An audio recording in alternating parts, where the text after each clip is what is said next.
The committee will come to order. Without objection, all members will have 5 days to submit statements, extraneous material, and questions for the record subject to the length limitation in the rules. Let me welcome our witnesses. Thank you for your time and expertise this morning. Welcome to members of the public and the press as well. Today we'll examine U.S. strategy toward China.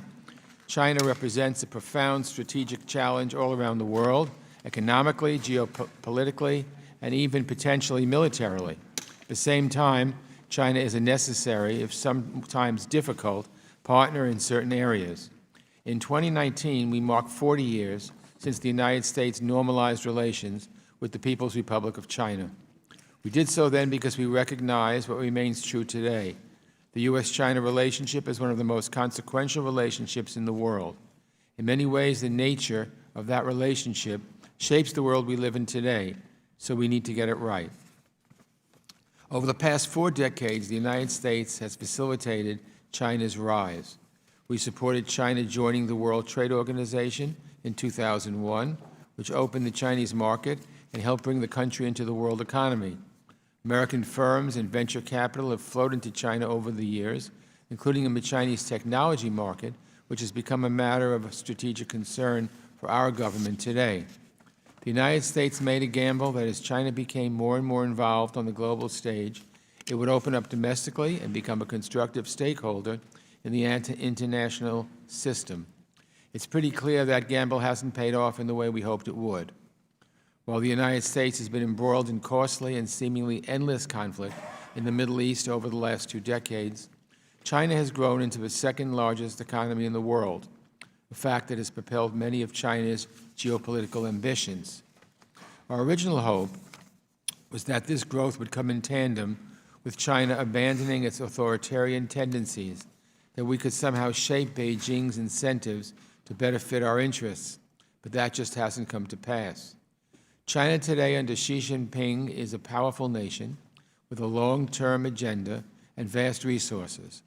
In global affairs, China often stands opposite the United States, and not just on democratic values or support for human rights.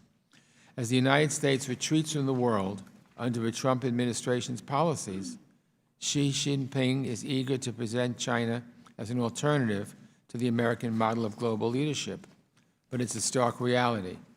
Bullying China's neighbors in the South China Sea, exploiting corrupt officials to smooth the way for strategic investments in Africa and Latin America, building out a global technology infrastructure beholden to Beijing's interests, putting more than 1 million Muslims in Western China in concentration camps, and managing to keep the world silent about it. There's no question that China is a determined actor that doesn't share our country's fundamental values. I'm pleased that the Trump administration's national security strategy identified China as a competitor and Chinese influence globally as a challenge that must be prioritized. But competition itself is not a strategy. The scale of these challenges demands that we put forward a cohesive, coordinated response to China. We should work with our allies to develop and implement that strategy. After all, our allies are the greatest advantage when it comes to advancing our interests and values around the world.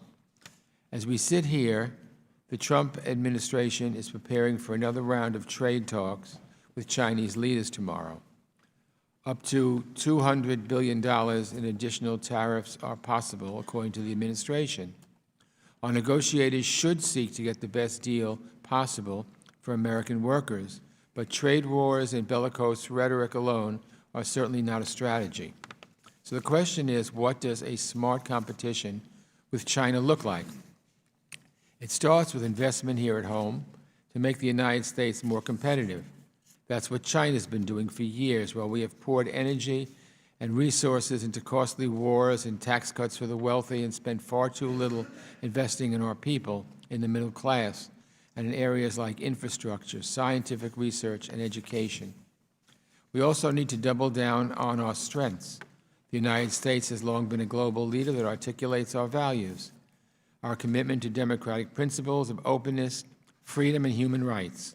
We haven't always lived out these values perfectly, and right now it seems like we can barely see them in the rearview mirror. But if we fail to hold them up As a global standard, we do ourselves a great disservice. This is certainly an area where we distinguish ourselves from China.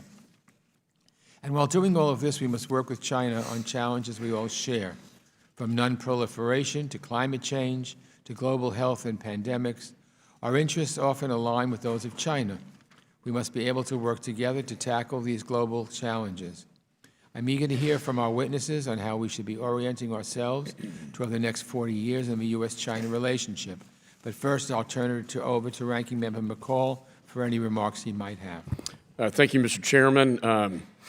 The Chinese Communist Party is a clear and growing threat to the United States.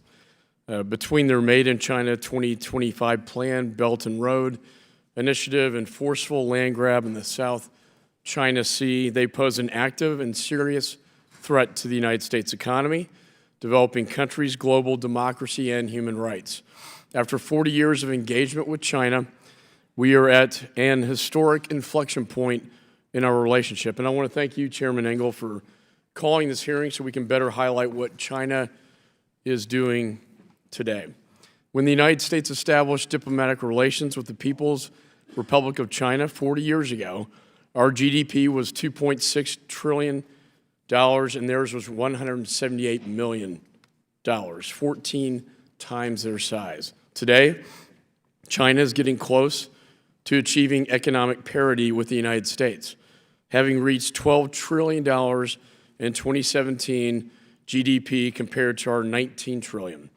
China has also grown in military strength, technological sophistication, and spread its Belt and Road influence well beyond its neighbors. Just this Monday, Secretary Pompeo detailed China's designs on the Arctic, including the development of shipping lanes in the Arctic Ocean. Next month will mark the 30th anniversary of Tiananmen Square massacre, when tanks rolled over pro-democracy protesters and crushed the dream of a freer society under the party's iron fist rule. Today, as many as 3 million ethnic minority Muslims are imprisoned in what an Assistant Secretary of Defense characterized last week as concentration camps. And when Secretary Pompeo released this year's State Department's human rights reports, he said that China is in a league of its own when it comes to human rights violations. Under President Xi, the party's evils at home are being spread abroad. The party is seeking to establish dominance over neighboring countries, including Taiwan, and they are seizing maritime territories, developing military capabilities intended to hamstring American forces, and projecting authoritarian influence around the world. The party's malign agenda touches the United States as well. In 2014, it was revealed that Chinese hackers stole 22.5 million security clearances, including my own. Today, the United States Justice Department is working to hold China accountable for their blatant intellectual property theft from U.S. businesses. Their economic ambitions have been achieved at the expense of American ideas and innovation, and this behavior is simply and completely unacceptable. At the Senate's Worldwide Threats hearing this year, the DNI testified that Chinese aggression was, quote, a long-term strategy to achieve global superiority, close quotes, through domestic repression, unfair economic practices, and military expansion. If our views and actions towards China remain complacent, as they were in previous decades, not recognizing their true threat, in another 40 years, the world will look very different than it does today for my children, our grandchildren. And that is why I was pleased that we took this bipartisan action. Just yesterday, the House passed my Championing American Business Through Diplomacy Act, which I introduced with Chairman Engel. This legislation makes the promotion of U.S. economic interest a principal duty of our missions abroad. It also requires economic and commercial training for our diplomats serving overseas. Promotion of American businesses abroad has never been more important. Where China brings their debt trap financing, predatory lending, their companies and their workers, America facilitates fair financing using local companies and workers. Our alternative fosters stability and security, while theirs brings just the opposite. If America does not step up its economic engagement in the world, this vacuum will be filled by others with a potentially devastating impact on American national security. So with that, I'd like to thank the witnesses for being here today, and I look forward to this discussion. With that, Mr. Chairman, I yield back. Thank you, Mr. McCall. And now I'd like to introduce Dr. Elizabeth Economy, the CV Star Senior Fellow and Director for Asia Studies at the Council on Foreign Relations. She is an acclaimed author and a leading scholar on Chinese domestic and foreign policy. Her most recent book addresses the impact of Xi Jinping's leadership on the Chinese state. Thank you for being here. I'd also like to introduce Ms. Sam Sachs, Cybersecurity Policy and China Digital Economy Fellow at New America and a recognized expert on the U.S.-China technology relationship and China's cybersecurity regime. Welcome as well. Next, Ms. Kelly Maximin is the Vice President for National Security and International Policy at the Center for American Progress and formerly served as the Principal Deputy Assistant Secretary for Asian and Pacific Security Affairs at the Pentagon. Welcome. And finally, I want to welcome Dr. Erin Friedberg, Professor of Politics and International Affairs at Princeton University and co-director of the Woodrow Wilson School's Center for International Security Studies. Dr. Friedberg also served as Deputy Assistant for National Security Affairs in the Office of Vice President Dick Cheney. I'll now recognize you for 5 minutes each to summarize your testimony, and we'll put anything that you want to submit into the record that you don't say would be fine. Let's start with Dr. Economy. Could you just either push the button or? Good start. Yes. Thank you, Chairman Engel, Ranking Member McCall, and members of the committee for inviting me here to speak this morning as part of such a distinguished panel. I'd like to begin just by unpacking the concept of smart competition to frame my remarks.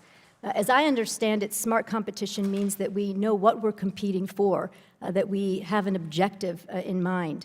It means that we know our competitor, and we know our competitor's strengths and weaknesses, and it means we know what resources we have, what resources we need, and we know how to marshal those resources effectively.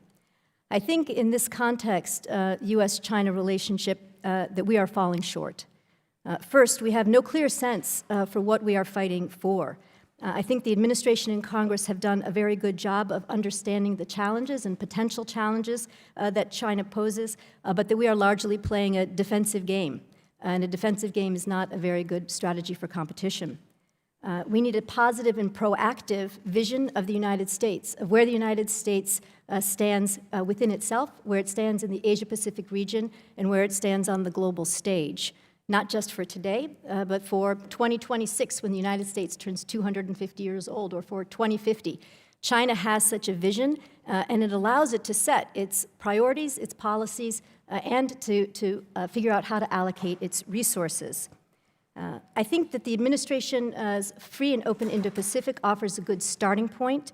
It reflects U.S. values. These are values that are shared by our allies. And it reframes the competition away from the United States versus China, a competition that we are going to lose in many different ways, to our advantage, right? To an advantage that is based and rooted in our essential values, and again, the values that are shared by our allies. Second, do we understand China? I think we're getting there. We're making progress. It's a complicated, complex country. I tried to lay out some thoughts in my written testimony, but we need a pipeline of expertise that begins in our secondary schools, through our colleges, graduate schools, and into the U.S. government. Reports that it is more difficult today for young experts, young people who've spent their training and their time learning Chinese and studying in China, reports that it's more difficult for them now to enter the government. That's moving us in the wrong direction, right? We shouldn't be penalizing people for developing expertise. And we certainly shouldn't be penalizing Chinese Americans as well. We also need cooperation with China, and I was heartened to hear the chairman mention this in his remarks. Cooperation not only is essential for addressing many of the global challenges that we face and many bilateral and common interests that we have, but it's also essential for us to understand China, right? If we cut off cooperation, if we cut off exchanges, if we begin to develop a visa policy that is restricting our exchanges, then we're losing again, because we lose our insight into this country. And finally, have we mastered or are we marshaling our resources effectively? I think there are some bright spots, and I think Congress is responsible for some of them. The Asia Reassurance Initiative Act, the BUILD Act, I think are both very important. I think we have people in our government, Matt Pottinger, Randy Shriver, who are internationalists and multilateral in their orientation, who are working together to advance a proactive and positive policy. And I think our military gets it. They understand what free and open Indo-Pacific means, and they're trying to marshal their resources. But we do not have a coherent and constructive and coordinated approach across the various agencies of our government, and we need that. We need a message to come down from the President that reaffirms our support of the free and open Indo-Pacific. We need our public diplomacy and our political capacity building and our trade and investment strategy and our military all to row in the same direction. We need a calling card. It is not enough for us to condemn Chinese policies, Belt and Road Initiative or Made in China 2025, or any of the other myriad policies that we rightly find offensive and challenging. But what is it that we are bringing to the table? Vice President Pence announced an initiative on smart cities back in the meeting, the U.S.-ASEAN meeting last fall, but I haven't seen any evidence that we're truly developing this. Why not develop a smart and sustainable cities program, something, again, that would bring together various parts of our administration and announce a positive and proactive role for the United States? And finally, I think Congress has an important role. In addition to writing, drafting, and passing legislation, it has a diplomatic role that it could play. For example, when we look at this Huawei discussion, I look around many of the countries that I visit in Europe and Asia, and there are a lot of divisions within these governments between the security elements and the their equivalent of the State Departments and foreign ministries. There are different perspectives. Congress should be engaging with their counterparts to help sort of energize the debate in a way that supports the U.S. perspective. We suffer a diplomatic deficit at our top-level leadership, and Congress needs to step up to help fill that. And Congress, I think, plays an important role, or a potentially important role, as a convener of the various parts of American society that need to get behind this effort. I spent the past about 3 or 4 months out at Stanford University as a visiting fellow, and being there on the West Coast, I can tell you, you get a very different perspective from a university in the tech community and then a very significant Chinese-American community. These are communities that need to be engaged. Congress needs to learn from them, and they also need to learn from Congress. So I hope through informal briefing sessions as well as hearings that you are drawing in other parts of the community that are deeply invested in the U.S.-China relationship. So I'll just conclude by saying, I think FBI Director Wray had it just about right when he said that this is a whole of government and whole of society response that we need for China. I would just add that it needs to be a whole of the world response as well. Thank you. Thank you very much, Dr. Economy. I'd now like to introduce Ms. Sam Sachs, Cybersecurity Policy and China Digital Economy Fellow. Chairman Engel, Ranking Member McCall, and members of the committee, thank you very much for the opportunity to testify today. I have worked on Chinese technology issues for over a decade, both with the national security community and in the private sector. The United States and China are locked in a deepening conflict over technology, which is likely to continue for years to come, whatever happens with the trade agreement this week or soon. Beijing is doubling down on aspirations for China to become a cyber superpower. These aspirations manifest through a state-driven approach to cementing China's leadership in emerging technologies like artificial intelligence and 5G networks that will enable ubiquitous computing as more physical systems rely on software. I refer the committee to my testimony from March before the Senate Commerce Subcommittee on Security, in which I spoke about source code reviews, localization pressures, and restrictions on cross-border data flows that compel tech transfer and impede market access. I would be happy to answer any questions about this in the hearing. Additionally, there are national security and human rights dimensions. So what is to be done? Overall, the U.S. policy position needs to be based on a small yard, high fence approach This is a phrase from former Secretary of Defense Robert Gates. It essentially means being selective about what technologies we want to protect, but aggressive in protecting them. Overreach in the form of blanket bans, unwinding global supply chains, and discrimination against Chinese individuals is not the answer. The line between US and Chinese technological development is not as clear as the political borders between the two countries as it was during the Cold War. We belong to an interconnected system when it comes to research, development, manufacturing, and talent. Not all Chinese students, researchers, and scientists are spies.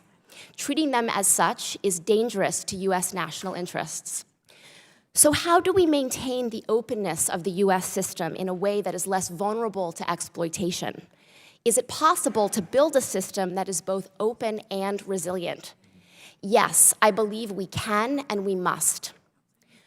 Let's first talk about export controls. The Department of Commerce has issued a list of emerging technologies that may be subject to new export controls due to their importance for national security and has solicited feedback from industry. I'd like to offer a framework that can help us arrive at a more specific list of technologies and their applications. Technology should be subject to greater control if it is essential to military technology, but not simply used by the military.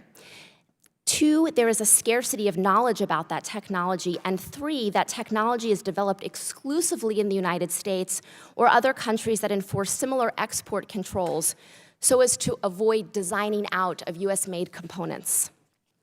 Reviews should be conducted by both military and non-military stakeholders, and the findings must be regularly reevaluated and updated. A second issue. Right now in Xinjiang, the Chinese government is detaining large numbers of ethnic Muslims and using a range of technologies like biometric scans, facial recognition, to enable mass incarceration and surveillance. There needs to be a process to systematically consider the ethical harm that can result from seemingly benign, open-source US-China collaboration on basic AI research. But to date, there has been no systematic study of this. Export controls may not be the best tool for this, but I recommend that the United States engage with international standards bodies to develop a guide for how we can think about ethical collaboration on academic AI. It's not a simple task. First, many AI applications are inherently dual use, so it's almost impossible to determine at times what is military and what is civilian. Second, it is very difficult to prevent code from going across borders. Many state-of-the-art AI systems are openly published online. And third, the United States derives benefit from working with Chinese researchers who are frankly doing very cutting-edge work on similar problem sets as we are. There are also national security risks to losing visibility into China's advancements. I would suggest a process to evaluate how we can think about the nature of different collaborations, the possibility that the Chinese government may co-opt private sector or academic projects, the level of technology diffusion and development towards application. This is just the beginning of the conversation. Last, the United States must play offense by investing in its own R&D, infrastructure, and STEM education. China will not abandon its technological ambitions, so we must be able to compete in our own right. Thank you, and I look forward to your questions. Thank you, Ms. Sachs. Ms. Maximin. Chairman Engel, Ranking Member McCall, and distinguished members of the committee, I'm honored to testify today about the challenge that China presents to the United States and what we should be doing about it. I also commend this committee for taking on this topic so comprehensively. I also want to thank my fellow panelists for their immense scholarship on China, which I turn to often to inform my own views. I have submitted for the record a written statement as well as a recent Center for American Progress strategy on China that I co-authored with Dr. Melanie Hart. I hope our report and its recommendations will prove useful to the committee as you take this effort forward. I'd like to offer 4 general observations. First, at the 40th anniversary of U.S.-China relations, we are entering a new competitive phase in our relationship that will need to be managed carefully by both sides. China has been in competition with us for a while, but we have been so invested in the Middle East and South Asia and paralyzed politically at home that we have failed to take adequate action for many years. Going forward, we will need to make better choices about where we place our strategic focus, not just overseas, but also here at home. And yes, there will indeed be choices, and we will need to accept some risk in taking them, whether it is what defense and security investments we make, what diplomatic efforts we choose to pursue, and what resource trade-offs we make across the national enterprise. The nature of this competition will be comprehensive.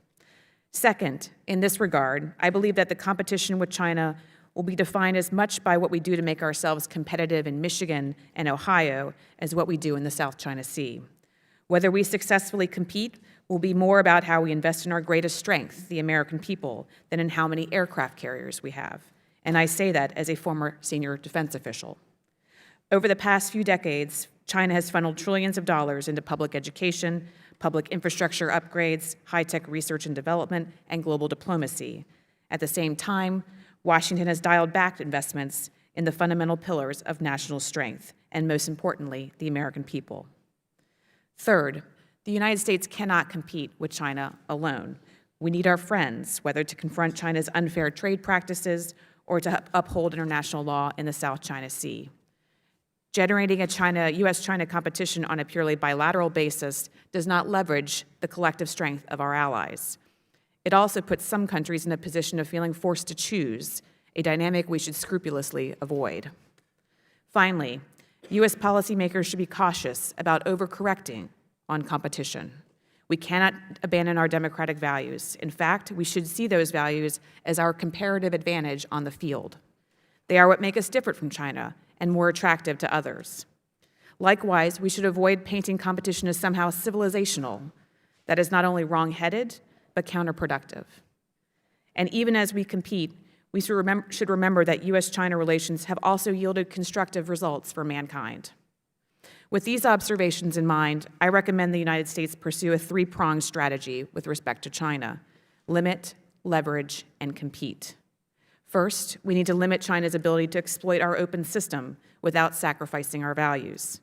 Second, we need to leverage China's growing capabilities to advance collective interests where it makes sense for us. Third, we need to compete at full national strengths with major investments in our comparative advantage, the American people. In conclusion, the United States can manage this new phase in our relationship with China. We should be confident in our abilities, but vigilant to what is necessary to compete effectively.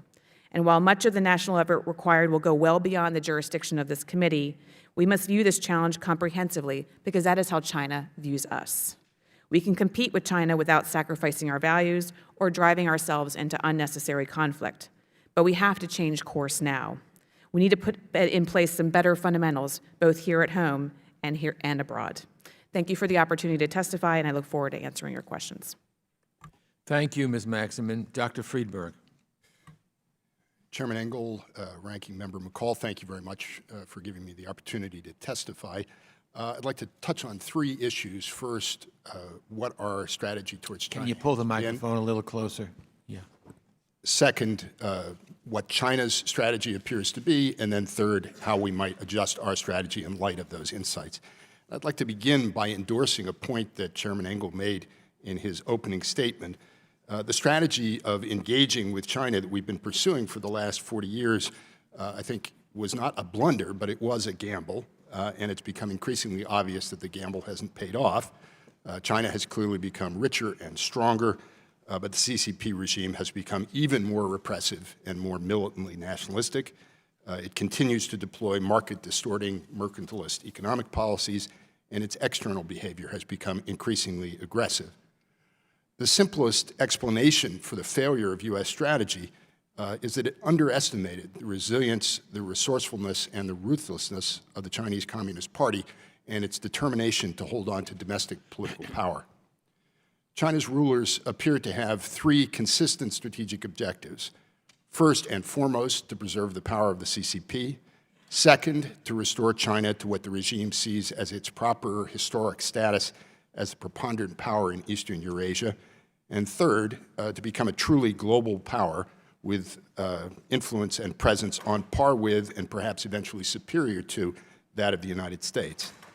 And the key point, I think, is that the last two goals are related to the first. As their power has grown, China's leaders have begun to reach out beyond their borders in an attempt to reshape the world in ways that they believe will make it less threatening and more conducive to the survival of their regime. In some, they're trying to make the world safe for authoritarianism, or at least for perpetual CCP rule of China. And this shift towards a more assertive stance began to become visible in the aftermath of the 2008 global financial crisis, and it's intensified markedly since the rise to power of Xi Jinping in 2012-2013. There's obviously ambition here. China's leaders believe that the U.S. is in decline and that their time has come.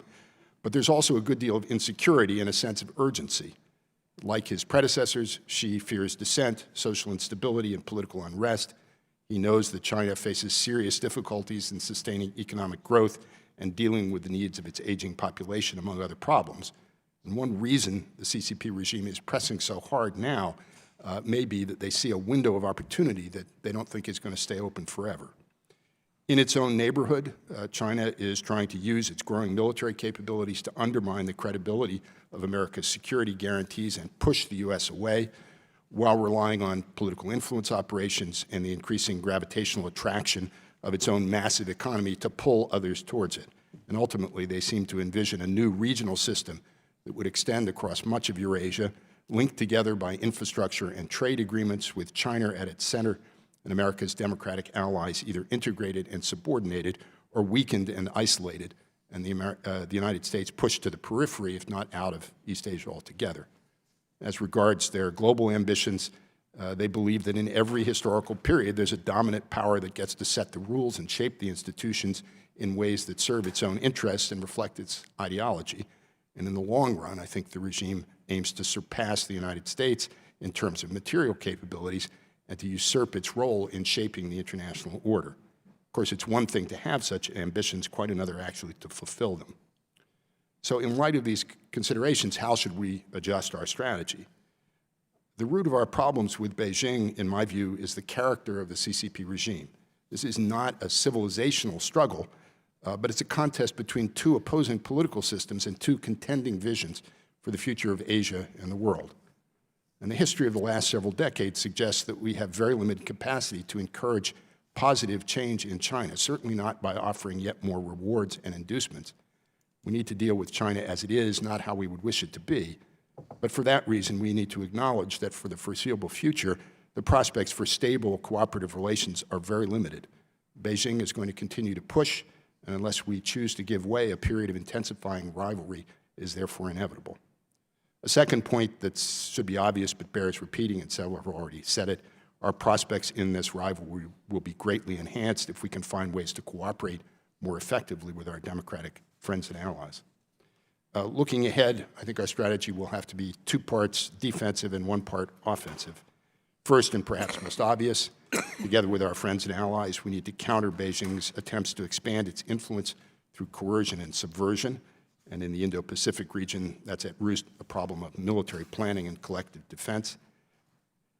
At the same time as we seek to block some of the many vectors of China's outward expansion, we, together with our friends and allies, have to take steps to better protect our own societies, economies, and political systems from exploitation and manipulation. And this is a difficult problem, and I think it's one that we've only begun to wrestle with.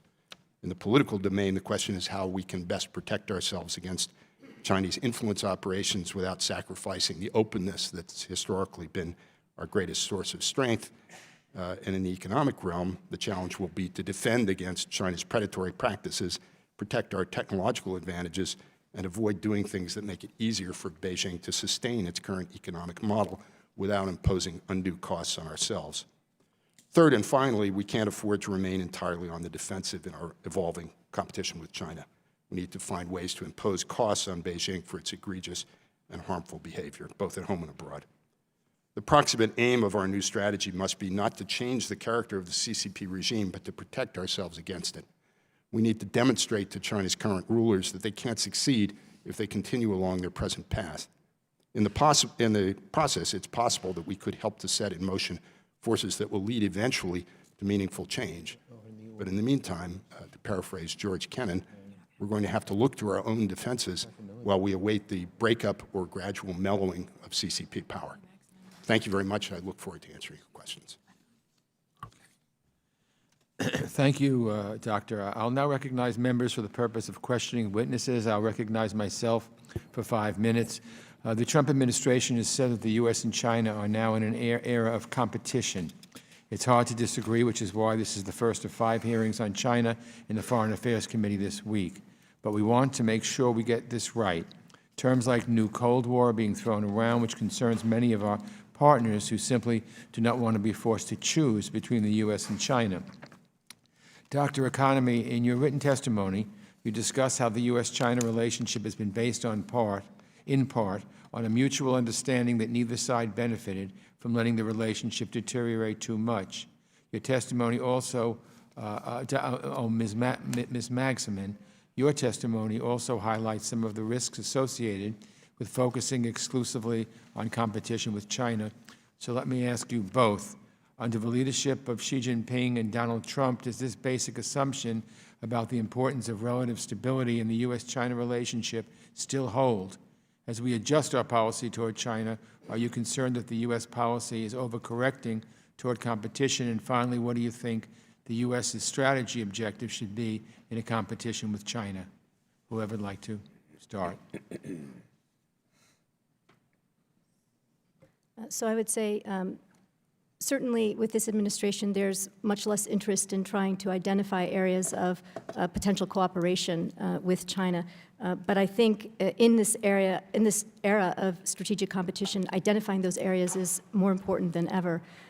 We may not be able to find areas such as climate change, right, giant areas of global cooperation, but certainly technical cooperation on things like drug trafficking, on sort of refugee issues, other areas. We should be able to identify a number of places where we can continue to work together. I think, again, civil society efforts should not be maligned. We should be looking to engage, working with our Chinese counterparts in environmental protection, areas of poverty alleviation. All of these things actually give hope to reformers within China. They still exist, and if we close off cooperation, we're actually closing off a lifeline for them. So I think we need to be thinking not only at the level of government-to-government cooperation, but also in terms of maintaining the civil society contacts and dialogues. So it's more difficult, I would say, but it's even more important. And we can do things in multilateral fashion as well. It just doesn't have to be about the United States and China. We can cooperate in third countries, as we have in the past. Public health in Africa was an important initiative that has somewhat gone moribund. We should be talking about development finance standards. There are lots of different ways that we can go at issues that concern us about China through dialogue, not just through pushing back. Ms. Sachs? So I talked about the ethics of AI, and I think that this also is an area of potential collaboration. Not many people may be aware, but there's an important project underway in China. This week, actually, a new report was released looking at issues around AI safety and the ethics there. So although there are areas in which I think we have significant disagreements, we are all struggling with what are the rules for these emerging technologies? How are they going to be deployed? What are important questions? And so this is an area where it is in our benefit to work with counterparts in China that are also in the midst of writing standards around how technologies of the future will be used and the social and economic implications of that. Thank you very much. Ms. Magsamen, let me ask you this. The Swedish think tank SIPRI reported that the U.S. military spending in 2018 was $649 billion, which is the highest in the world, and more than almost the next 8 top spenders combined.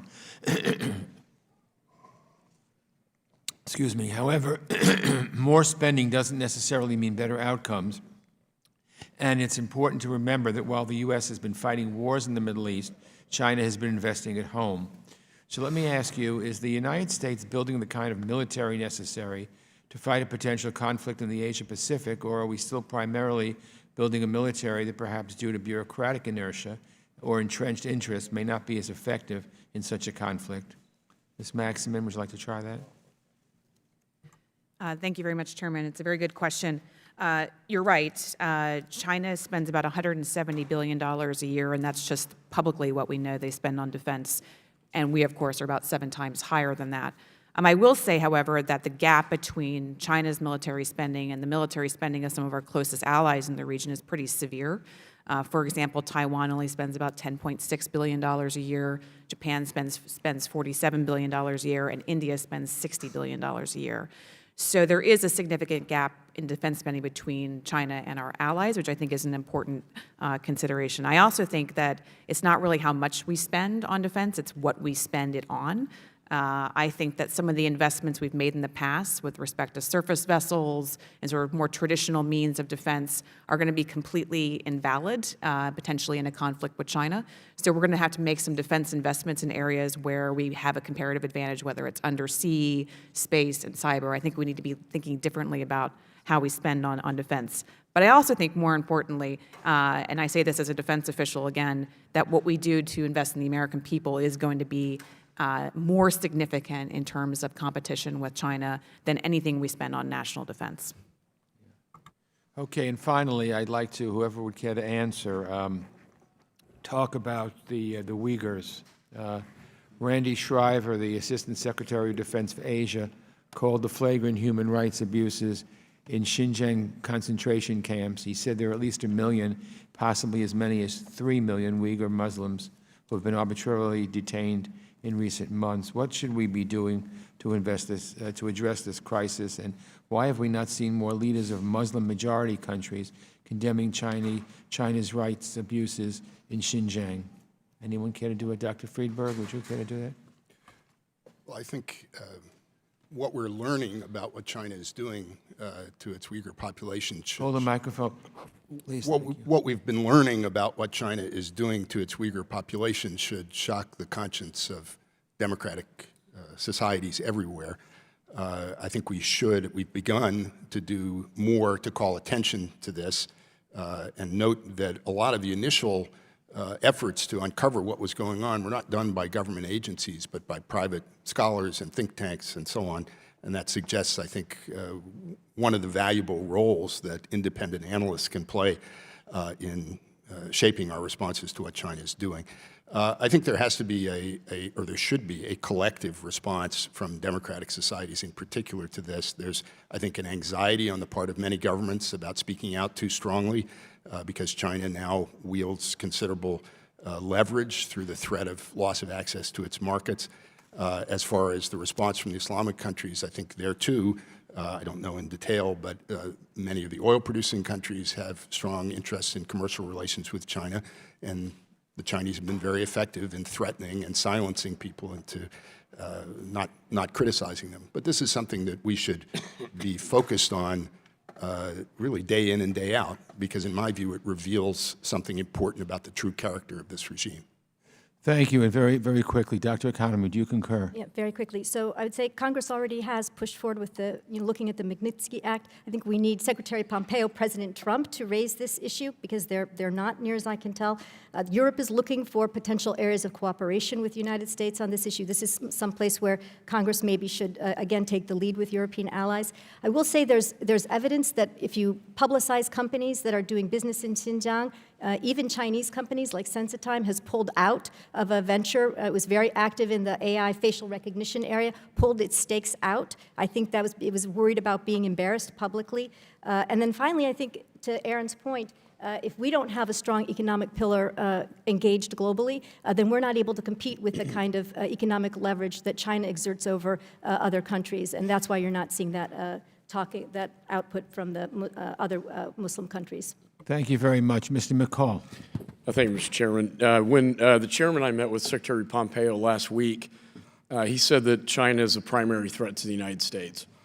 FBI Director Wray testified at Aspen, or spoke at Aspen, saying that it's the most significant threat that we face as a country. And the President's national security strategy named China as a top challenge in the modern era. As we traveled to Latin America, and I was in Africa as well, China's everywhere. I mean, they are this predatory lending practice, one belt, one road. It was amazing. It popped up in El Salvador, it popped up in Colombia, it popped up in Rwanda, all throughout the continent of Africa, the Western Hemisphere. They can take ports like Sri Lanka They can have a port in Djibouti right next to our military base without one shot being fired. So that, to me, is, how do you compete with that? And we passed a bill yesterday that tries to advance our mission in the State Department across the world to advance American businesses through diplomacy. But then on the technology side, Ms. Sachs, you talked a little bit about this as well. I worry about the competition on the technology side, the technology transfers, the theft of intellectual property. So I look at the four main areas: artificial intelligence you spoke to, quantum computing. We haven't talked much about that today, but that is going to be the next race for the nuclear digital bomb, if you will. Whoever gets there first will control. Of course, cyber. And then 5G. 5G. Everywhere, every country we went to, China was opening Huawei up to 5G in these countries. And as all four of you know, when 5G goes in, they control all the data. But the problem is, can we compete with their 5G? Are Verizon's and AT&T's competitive enough to compete with their 5G? So this is a worldwide competition, as I see it.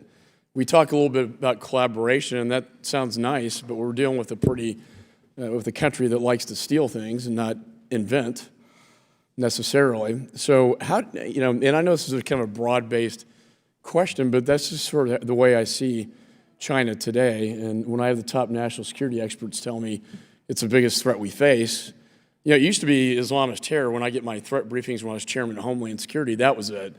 Now they're saying it's China. So that speaks volumes, I think, in terms of the threat level. And I'd just like to go down the panel if there are any comments.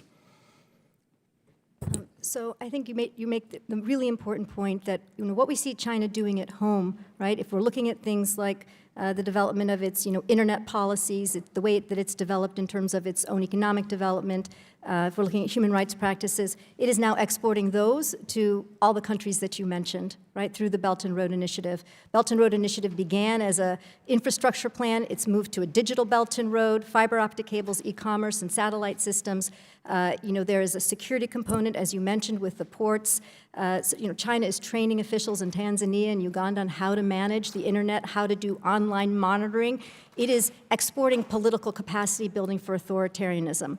And it's doing it at the global level in terms of global governance, right? So the same values that we see China at home, China exporting to other countries, it's also negotiating those, right, in the United Nations, and we're holding negotiations around things like internet governance. So how do we address it? Again, we have to have our own proactive and positive policy and message, right? And we can't do it alone. We're going to have to do it with our allies. It cannot be about condemning the Belt and Road. You can't go to Rwanda and just say, don't do this, right? We have to provide an alternative.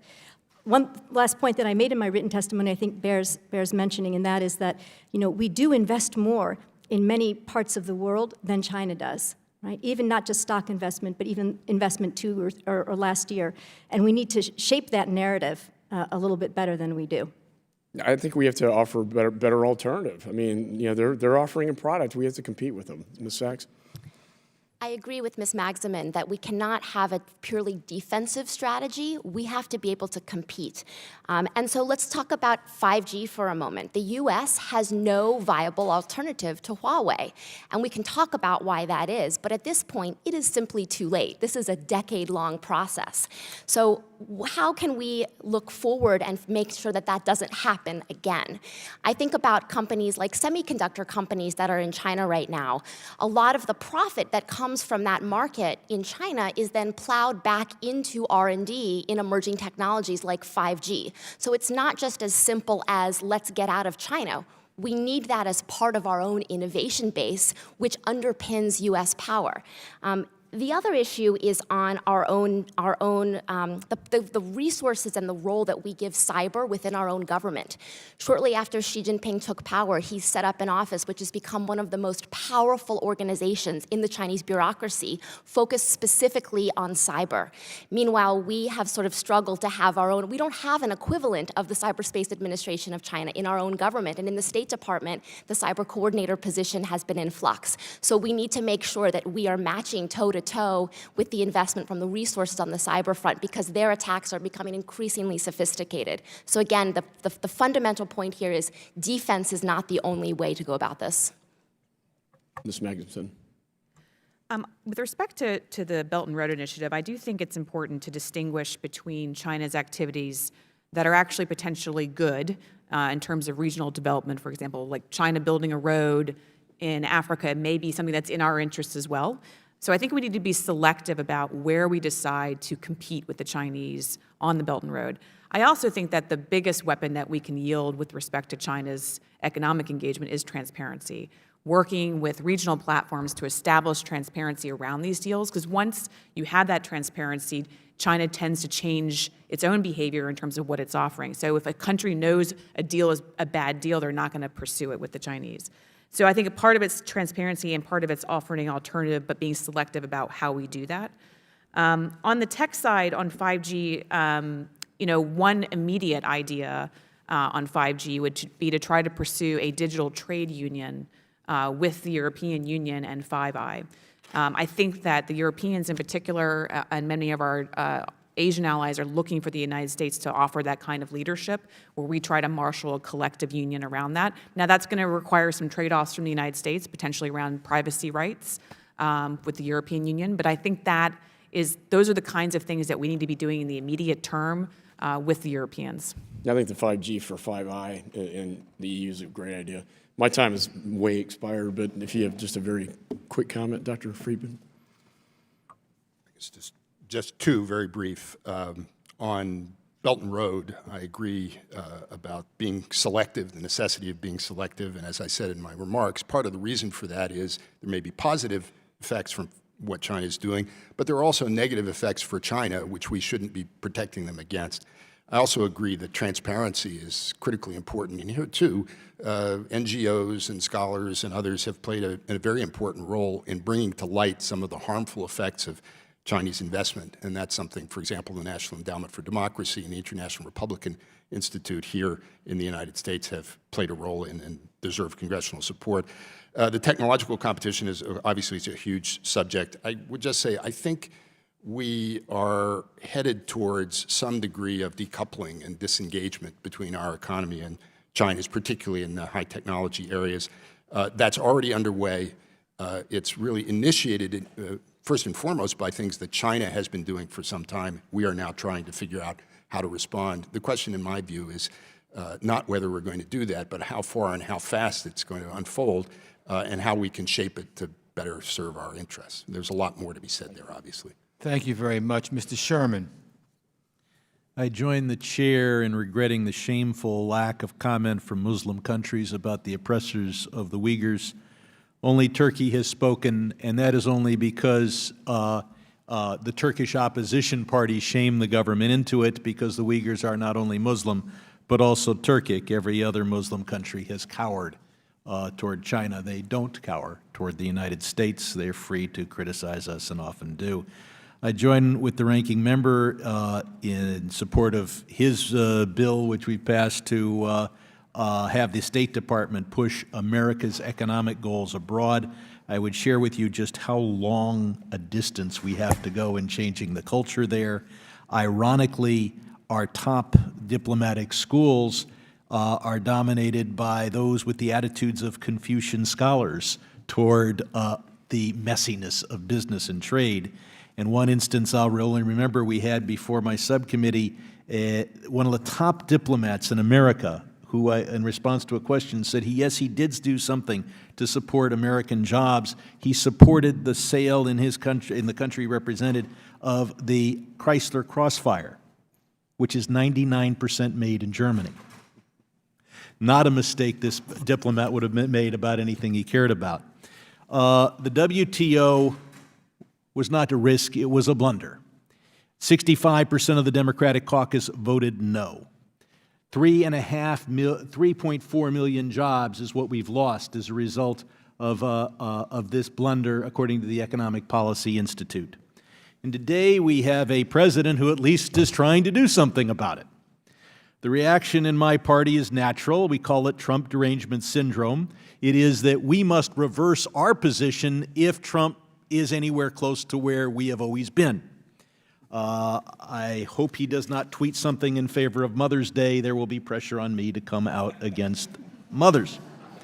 The fact is, we were right then, we were right now. We shouldn't abandon our economic values and join the U.S. Chamber of Commerce just so we can be the opposite of Trump. And we've got to be aware that Wall Street funds most of the economic institutes in this country, who then confer legitimacy on an ideology that is pro-Wall Street and anti-jobs. One quick dovish statement: the islets in the South China Sea, there's no oil there, and if there was, it wouldn't be ours. There's no people living there. Trillions of dollars worth of trade sails by there because it goes in and out of Chinese ports, and this would give the Chinese the capacity to blockade their own ports. It is not an excuse to tremendously increase the aggressiveness and funding of the U.S. Navy. People on this panel came of age during the last parts of China's great century of weakness, but we've got to remember that's an anomalous period. For millennia, China has been the hegemon in its whole world. Then its whole world was East Asia. Now its whole world is the world. In the history of Rome, when a Roman leader made a political mistake and was on the wrong side, that Roman leader would get into a warm bath with wine and luxuries, soft music, and they'd open their veins. And they would relax in comfort for a wonderful hour. We are at that hour. We are comfortable, surrounded by luxuries and $600 billion worth of goods more than we actually produce. That's our trade deficit. We hear the soft music of economists telling us not to worry about the trade deficit, and in an hour, we'll expire. We're eyeball to eyeball with China, and in the Chinese view, they are going to win. They know they have the weaker economy. They are dependent upon American markets far more than we're dependent on them. They think they'll win because their political system is stronger. They believe that if they lose $1 trillion in GDP and we lose $1 billion in GDP, we will fold. That they have the unity and patriotism to persevere, and that we have division, self-interest, and no willingness to endure even the slightest pain to achieve victory. We don't need to wage a trade war against China, but we have to be prepared to win a trade war against China. We will avoid that war and win if China thinks we will win. They now think we would lose. We can't win a trade war with China if we don't have a plan to deal with a sharp decline in Sino-U.S. trade. They have a plan, we don't. Virtually no U.S. corporation has a plan to deal with the temporary cutoff in Chinese trade. That's a level of corporate malfeasance that I'm not sure their errors and omissions policies will cover from shareholder lawsuits. And in my own hometown newspaper, the headline is, "Trump Trade War Hurts American Consumers." We're either going to endure a little bit of pain now, or we're going to bleed to death slowly with unsustainable trade deficits. We had a question in here somewhere.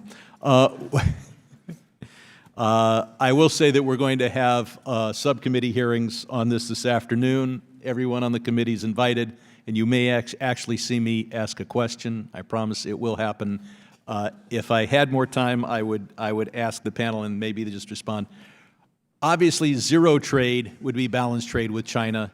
Is there any other approach that would get a zero trade balance with China in the next decade?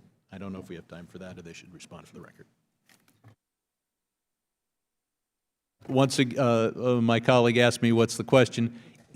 Are you aware of any plan other than a complete end of trade with China that would get us to a zero trade deficit within 10 years?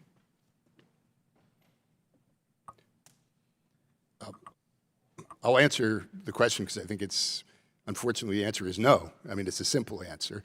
I don't think that the trade deficit with China is the principal manifestation of our problems with them. I mean, I think the administration is trying to address that by pressuring China to buy more products from the United States. I don't think that's a long-term solution to our deeper problems with them, which have to do with the structural industrial policies and technology promotion policies that they're pursuing, we've thought that by including them in the WTO, we would encourage them to become more like advanced market economies. They haven't, as you've noted. If I can interrupt, the trade deficit increase has cost us 3.4 million jobs, according to the Economic Policy Institute. That doesn't matter to people in Washington, doesn't matter to people at think tanks, but it got Donald Trump elected, and I think it matters to the country. I'll yield back. Can I Thank just you, say Mr. that Sherman. Oh, did Sorry. someone? Can I just say, I think Sure. it does matter to people in think tanks, actually, and but I don't think that the zero trade balance deficit is the issue at hand, right? We're going to have trade deficits with countries all the time. The issue is no, whether or not actually, we China should- is playing on whether we have a fair and open playing field, right? The way that we What do with other matters to countries. That's the people issue. is whether they lose their jobs, get addicted to opiates, have all the health problems. They don't want to lose and be told, it's okay, you lost your job, but it's a fair system. The jobs matter, not just whether we meet the rules. But if the rules were fair, we would have those 3.4 billion jobs. I yield back. Thank you, Mr. Sherman. Mr. Wilson.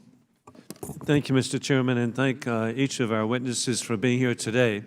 And Dr. Economy, and then we'll go with each of you, the consequence of the UN sanctions that have been implemented against the Democratic People's Republic of North Korea.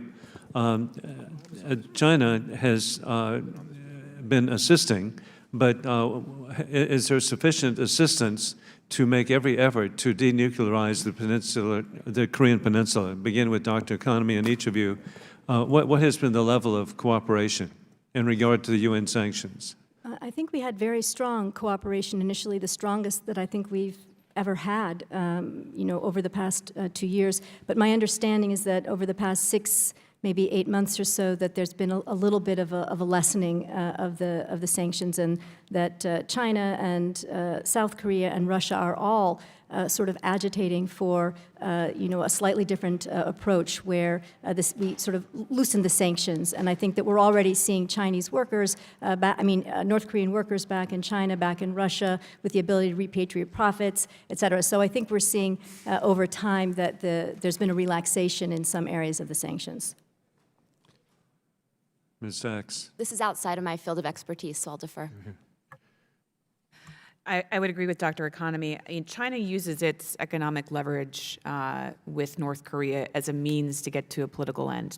And they tend to toggle it back and forth depending on the circumstances of the situation, where diplomacy stands, whether they're doing missile tests. So right now I would agree with Dr. Economy. They are in the loosening phase because I think they're trying to get Kim Jong-un to actually engage diplomatically with the United States. So they kind of go back and forth.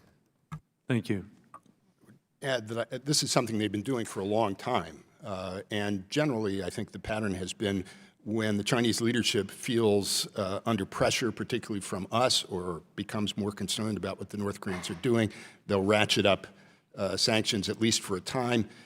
If they are less concerned, they'll draw back. I don't think they have any intention or ever will do all that they could to put maximum economic pressure on the North Korean regime because they are afraid that it would collapse. Unfortunately, I think it's only if the regime were put in a life-or-death position that there's any chance they would give up their nuclear weapons. So I don't think we can count on China to solve this problem for us. And beginning with Dr. Friedberg and going the reverse direction, and that is, Congressman Sherman's already referenced it, but the artificial islands, which have now been converted to military outposts, the implications on that is to maritime trade.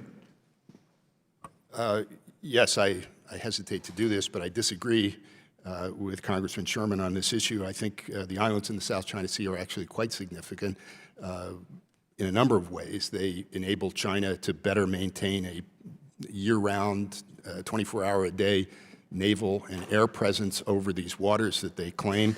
And at some point, potentially, if we don't oppose them in a satisfactory way, to constrict the use of this vital waterway by other countries, principally allies of ours, as well as our own shipping. So that's a major concern. I think the second issue here is that by doing what they've done, since 2014 and getting away with it effectively, I think they've succeeded in raising serious questions about our resolve and our capacity to oppose their expansion. And I think that was part of the point, to demonstrate our inability to act effectively.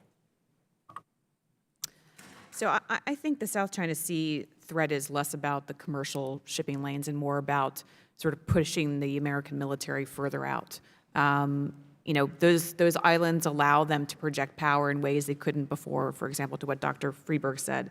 And they also use that as a way to undermine confidence in America's resolve and ability. And they use it politically as well in the region, in particular with the Philippines and other countries. So China's objectives in this space are less about restricting commercial shipping and more about undermining the confidence in the United States' security guarantees. I would only add that I think it's stage one, and stage two is looking toward Taiwan. So I think, you know, at every sort of level, we need to be pushing back in ways that seek to demonstrate that the United States does have the resolve to prevent China from moving forward in this way. And thank each of you for your responses, and we look forward to working with you in the future. Thank you very much. Thank you. Mr. Sires. Thank you, Mr. Chairman, and thank you for being here. First, I'd like to agree with the ranking member's comments regarding the technology. And I'll just share experience that I had last month. In my district, I have Stevens Institute of Technology, which is a very fine institution. And they had been asking me for a long time to visit because they're doing some wonderful things, good research. So I went, and they were explaining some of the research that they just started on quantum physics. Well, I'm still trying to learn what quantum physics is. But what was really telling to me was that the person that was in charge of the research was Chinese. Of the 10 students doing the research, working with the professor, 9 were Chinese. There was only 1 American. Now, Stevens Institute of Technology does also a lot of defense work.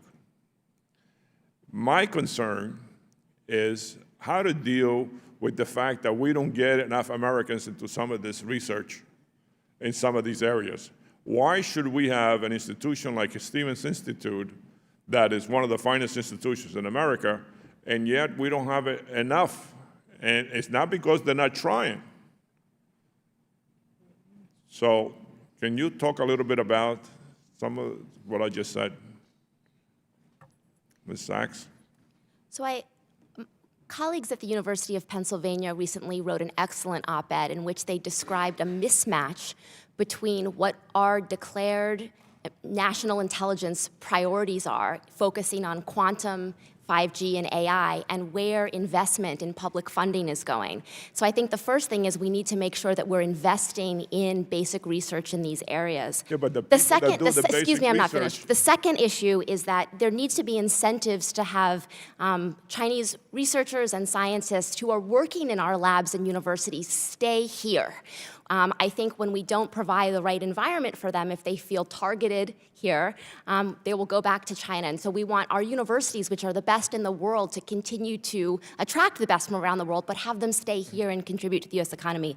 The third is in terms of STEM graduates and making sure that we're investing in that area as well. I also think that there needs to be more of a focus on inclusivity in that field. There's been a lot of focus on how can we better make a cyber workforce, for example, that's representative both from a gender perspective and others. So there's a lot of focus, and this plays back into the idea of it's not just playing defense, but thinking really strategically in an offensive way about investing in our own capabilities in these fields. So how do we recruit people that are from this country to take some of these courses? That's probably a good idea. Oh, thanks. Can I just Yeah. ask, it seems to me, if I remember Stevens Institute of Technology, that it's often been a very welcoming place for first-generation immigrants to come and be educated, right? Jersey. That's because it's in Hoboken, New Jersey, and Hoboken has been an entryway into America for over 200 years, whatever. Right, forever. so in that context. And the birthplace of Frank Sinatra. That's right. Even more importantly. But in that context, I think Sam's point is well taken, that perhaps these are Chinese who should be welcomed, and thought about in terms of development and granting it's not that citizenship. I'm welcoming them. I just want more participation from our students. It's not that I'm welcoming them. And concerned of the fact that 9 out of 10, and then, I went to another section of the college, and it was very similar. Right. There were some of the students from India, doing most of the research. So I'm interested in getting our kids, and I'm wondering it's because of the cost that is prohibitive, because Stevens is not, whether that's a factor. I want our kids, our good kids, to participate. And interacting with students. I was a teacher for 10 years, okay? And my wife for 37 years. Interacting with students helps a great deal in understanding each other's country. But it cannot be so one-sided. That's my concern. So I completely agree, and I think part of this challenge is that Chinese students often pay full tuition to many of these universities, and so there's an economic incentive for these universities to seek Chinese students and sort of invest in them. I do think that there has to be some investment in postgraduate science education, some tuition assistance for American students so that we can continue to have a pipeline of American scientists and researchers. So I do think that part of the answer is actually some level of tuition assistance for American students. But this gets back to the original point I made earlier. We need to be thinking about our human capital in this country in a different way than we thought about it before. We need to be making moonshot investments in science education and postgraduate education in ways that get the American people competitive again. And have them, or they're able to actually get into the pipeline of competition. And until we take those steps and think strategically about this in the context of China, we're going to be behind the 8 ball. Thank you. Mr. Yoho. Thank you, Mr. Chairman. I appreciate the panelists being here. China again. We've seen a rising China in the last, I guess, 40 years, but most recently in the last 10 years. And, I know you guys know the history real well, but if we go back to, just start with Mao Zedong, when he claimed in 1949 the chairmanship of the Chinese Communist Party after they fought the Civil War and ran the KMT out, that formed Taiwan. And since then, he put a vision of 100 years of where China would be. It's estimated that under his authoritarian rule, 80 million Chinese died. And I think you guys were talking about something that I hear over and over again. It was one of the reasons I ran for Congress, a lack of vision, a lack of leadership for America. We sit up here and we squabble over social issues, we squabble over, border security, we squabble over these things, but you don't hear one politician, one leader of this country of where America is going to be 100 years from now. And I'm guilty of that myself. And so we need to raise our bar. You were talking about education. Have we not dumped a lot of money into education? But we're not going in a direction. We just throw money into it without a vision. And until we have a vision of this country, we're going to have our clocks cleaned, as we see by China. China entered into the modern world in the 70s. And since that time, since Mao Zedong, they're 70 years into the 100-year plan, and they have done remarkable. We should be envious. And I applaud them for their success, and I want them to be successful, but not at the expense of us or other nations. Competition is good, but not to the point where it inflicts damage on another economy, another way of life. And then we have Deng Xiaoping in the 80s said, bide your time, hide your strength, and they did. They cornered the rare earth metals market in the world. And I'm sure you guys are aware our F-35s, 10% of the weight is rare earth metals. 90% of that comes directly from China. The other 10% come from countries that get it from China. Does anybody see a problem here?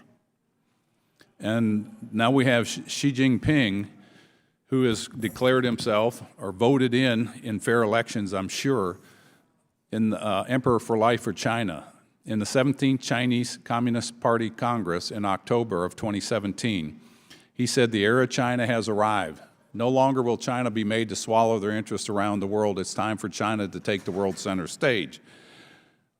We've seen what they've done in the South China Sea. When Xi Jinping was here in the Rose Garden with President Obama, said we will not militarize those islands.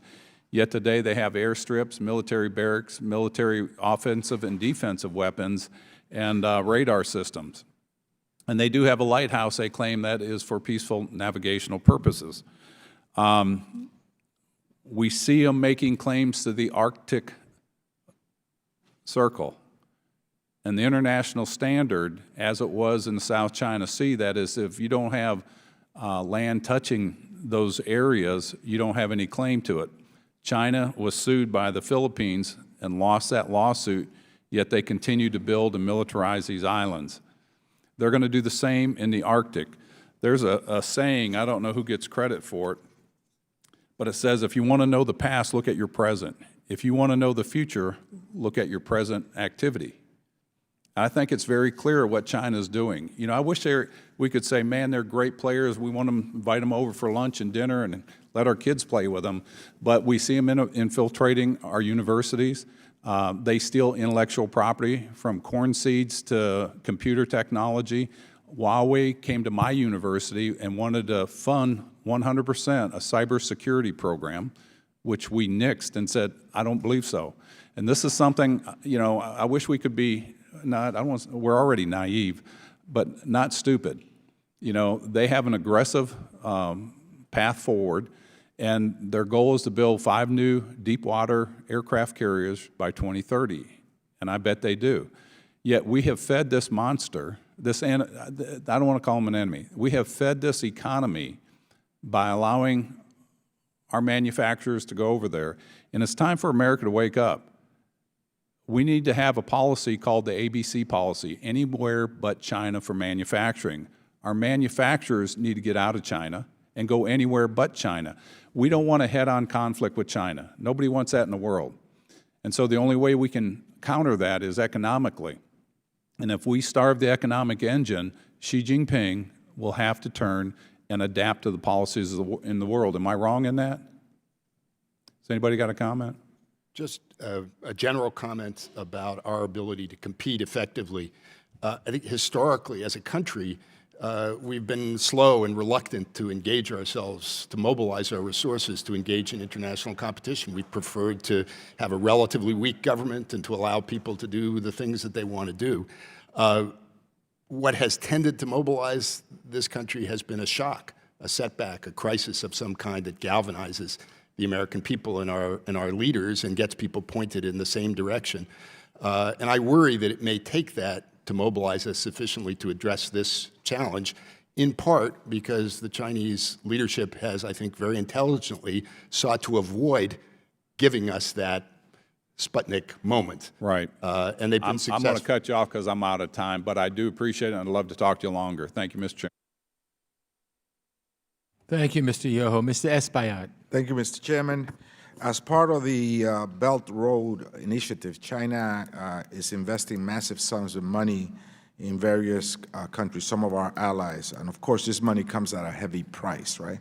And we have observed and heard from our allies about China's predatory loans that often lock these countries in years of debt. Could you share with us some of the predatory practices that they're putting in motion, that they're engaging some of these countries in that? For example, I know that in Ecuador, that was the case in several other countries in the Western Hemisphere and abroad and in Africa. What are some of the predatory practices that China engages in with regards to these loans? Anybody? I think the challenge with the Chinese loans is, first that they're not transparently done, so we don't know whether, for example, there are deals being struck between Chinese companies and leaders of some of these countries where there are payoffs being made There are issues around the fact that China exports its labor to do most of these projects so that people are not getting the benefits. So basically, they're getting the loans to do the projects, but the benefits are not being realized by the people of the country. There are the terms. In some cases, if the loans are not going to be repaid, China puts in the contracts that there will be payment through natural resources or perhaps even through, a port. Although in the Sri Lanka case, it's not clear. I've heard that the Sri Lankans actually offered up the port. It wasn't that it was built into the contract. Evidence? Is there any evidence of corruption and bribery and? Well, there are many, many cases. This is nothing new. Quite frankly, this goes back to 1999 when China began its go-out strategy for natural resources. The Belt and Road is simply an amplified version of that. I mean, in Zambia and other countries, elections have turned on the corruption that was inherent in Chinese dealings inside the country. So there's no problem coming up with cases of corruption at this point. I think the problem is really what is the alternative, right? And to that point, focusing on the transparency is one element of it, but the other element is, are we out there lending? And last point I'll make is that it's not actually a lot about investment. China only invests between $10 and $15 billion a year in these Belt and Road countries. Much more investment goes to Europe and goes to the United States, although not last year. But in any case, by far China was more interested in investing in the advanced industrialized economies. What it's doing is lending. So we should just change the terms of reference there. China has further been investing in ports and coastal lands across the region. In fact, the chairman and I just visited El Salvador, and we were told by the incoming president that the past administration there was engaged in a deal to sell vast parts of its coastal territory. And additionally, in the Dominican Republic, China is attempting to purchase or construct a port infrastructure and a coal power plant, and they want to get their hands on the 911 system, which we help fund to implement facial recognition measures in it. What are your feelings regarding China and coastal projects, ports, and facial recognition in this hemisphere? Anyone? Where are we? Yeah, but we have an issue with fentanyl, right? Do you feel that the Chinese control of ports will further contribute to our opioid crisis here in the United States? So the only point I'd offer is that there's always a duality in China's strategy with respect to economic engagement overseas. And you see that manifest itself, especially in the maritime space, where they do seek to have port contracts. Those are very strategic port contracts. It's about ensuring that they get, free flow of energy, but also there's a security dimension to that in terms of what they may do in terms of spying on the countries or seeing, for example, in Djibouti with our military base. So there's always a strategic dimension to much of what they do, especially in the maritime space. Thank you, Mr. Chairman. Thank you. Mr. Curtis. Thank you, Mr. Chairman, for holding this hearing. I find it of great interest. Our witnesses, thank you for being here. Dr. Economy, you referenced a pipeline, and when you did, I thought about my district. I would wager we have the highest number of English-speaking students who speak Chinese as a second language as anywhere in the entire country. Our dual immersion programs really are exemplary, and there's a strong desire to understand and learn the Chinese culture. I myself speak passable Chinese. I've spent several years in the Orient. As the mayor of my city, before I came here, we had a sister city in China and spent a considerable amount of time with that mayor, learning and understanding that culture. When I was young, I think we tended to view China as what I would say dependent and needing our help. That changed along the way, and I think we started to view them as a friend. And somebody like maybe our NATO country friendships, we could both prosper from a mutually beneficial relationship. Somewhere along the line, that changed to a competitor. And since I've come to Congress, had a chance to travel and understand and learn a lot more, I'm questioning this term as competitor as well. When I think of a competitor, I think of a level playing field. I think of an officiator. I think of two teams going on the field and working and performing to their very best, walking off both better for their efforts. And so I've heard terms today like rival, I've heard adversary, I've heard primary threat, I've heard predatory, and it seems like all of you have kind of alluded to this frustration that we're not taking this serious enough or we're not doing enough. And I'm wondering if that's because we have not yet really defined what our relationship is with China, and if we're really ready to say some of the words that might truly define that relationship. So I'd like to put you all on the spot and ask you, are they an enemy? Are they an adversary? Are they a competitor? What exactly are they? And who would like to begin?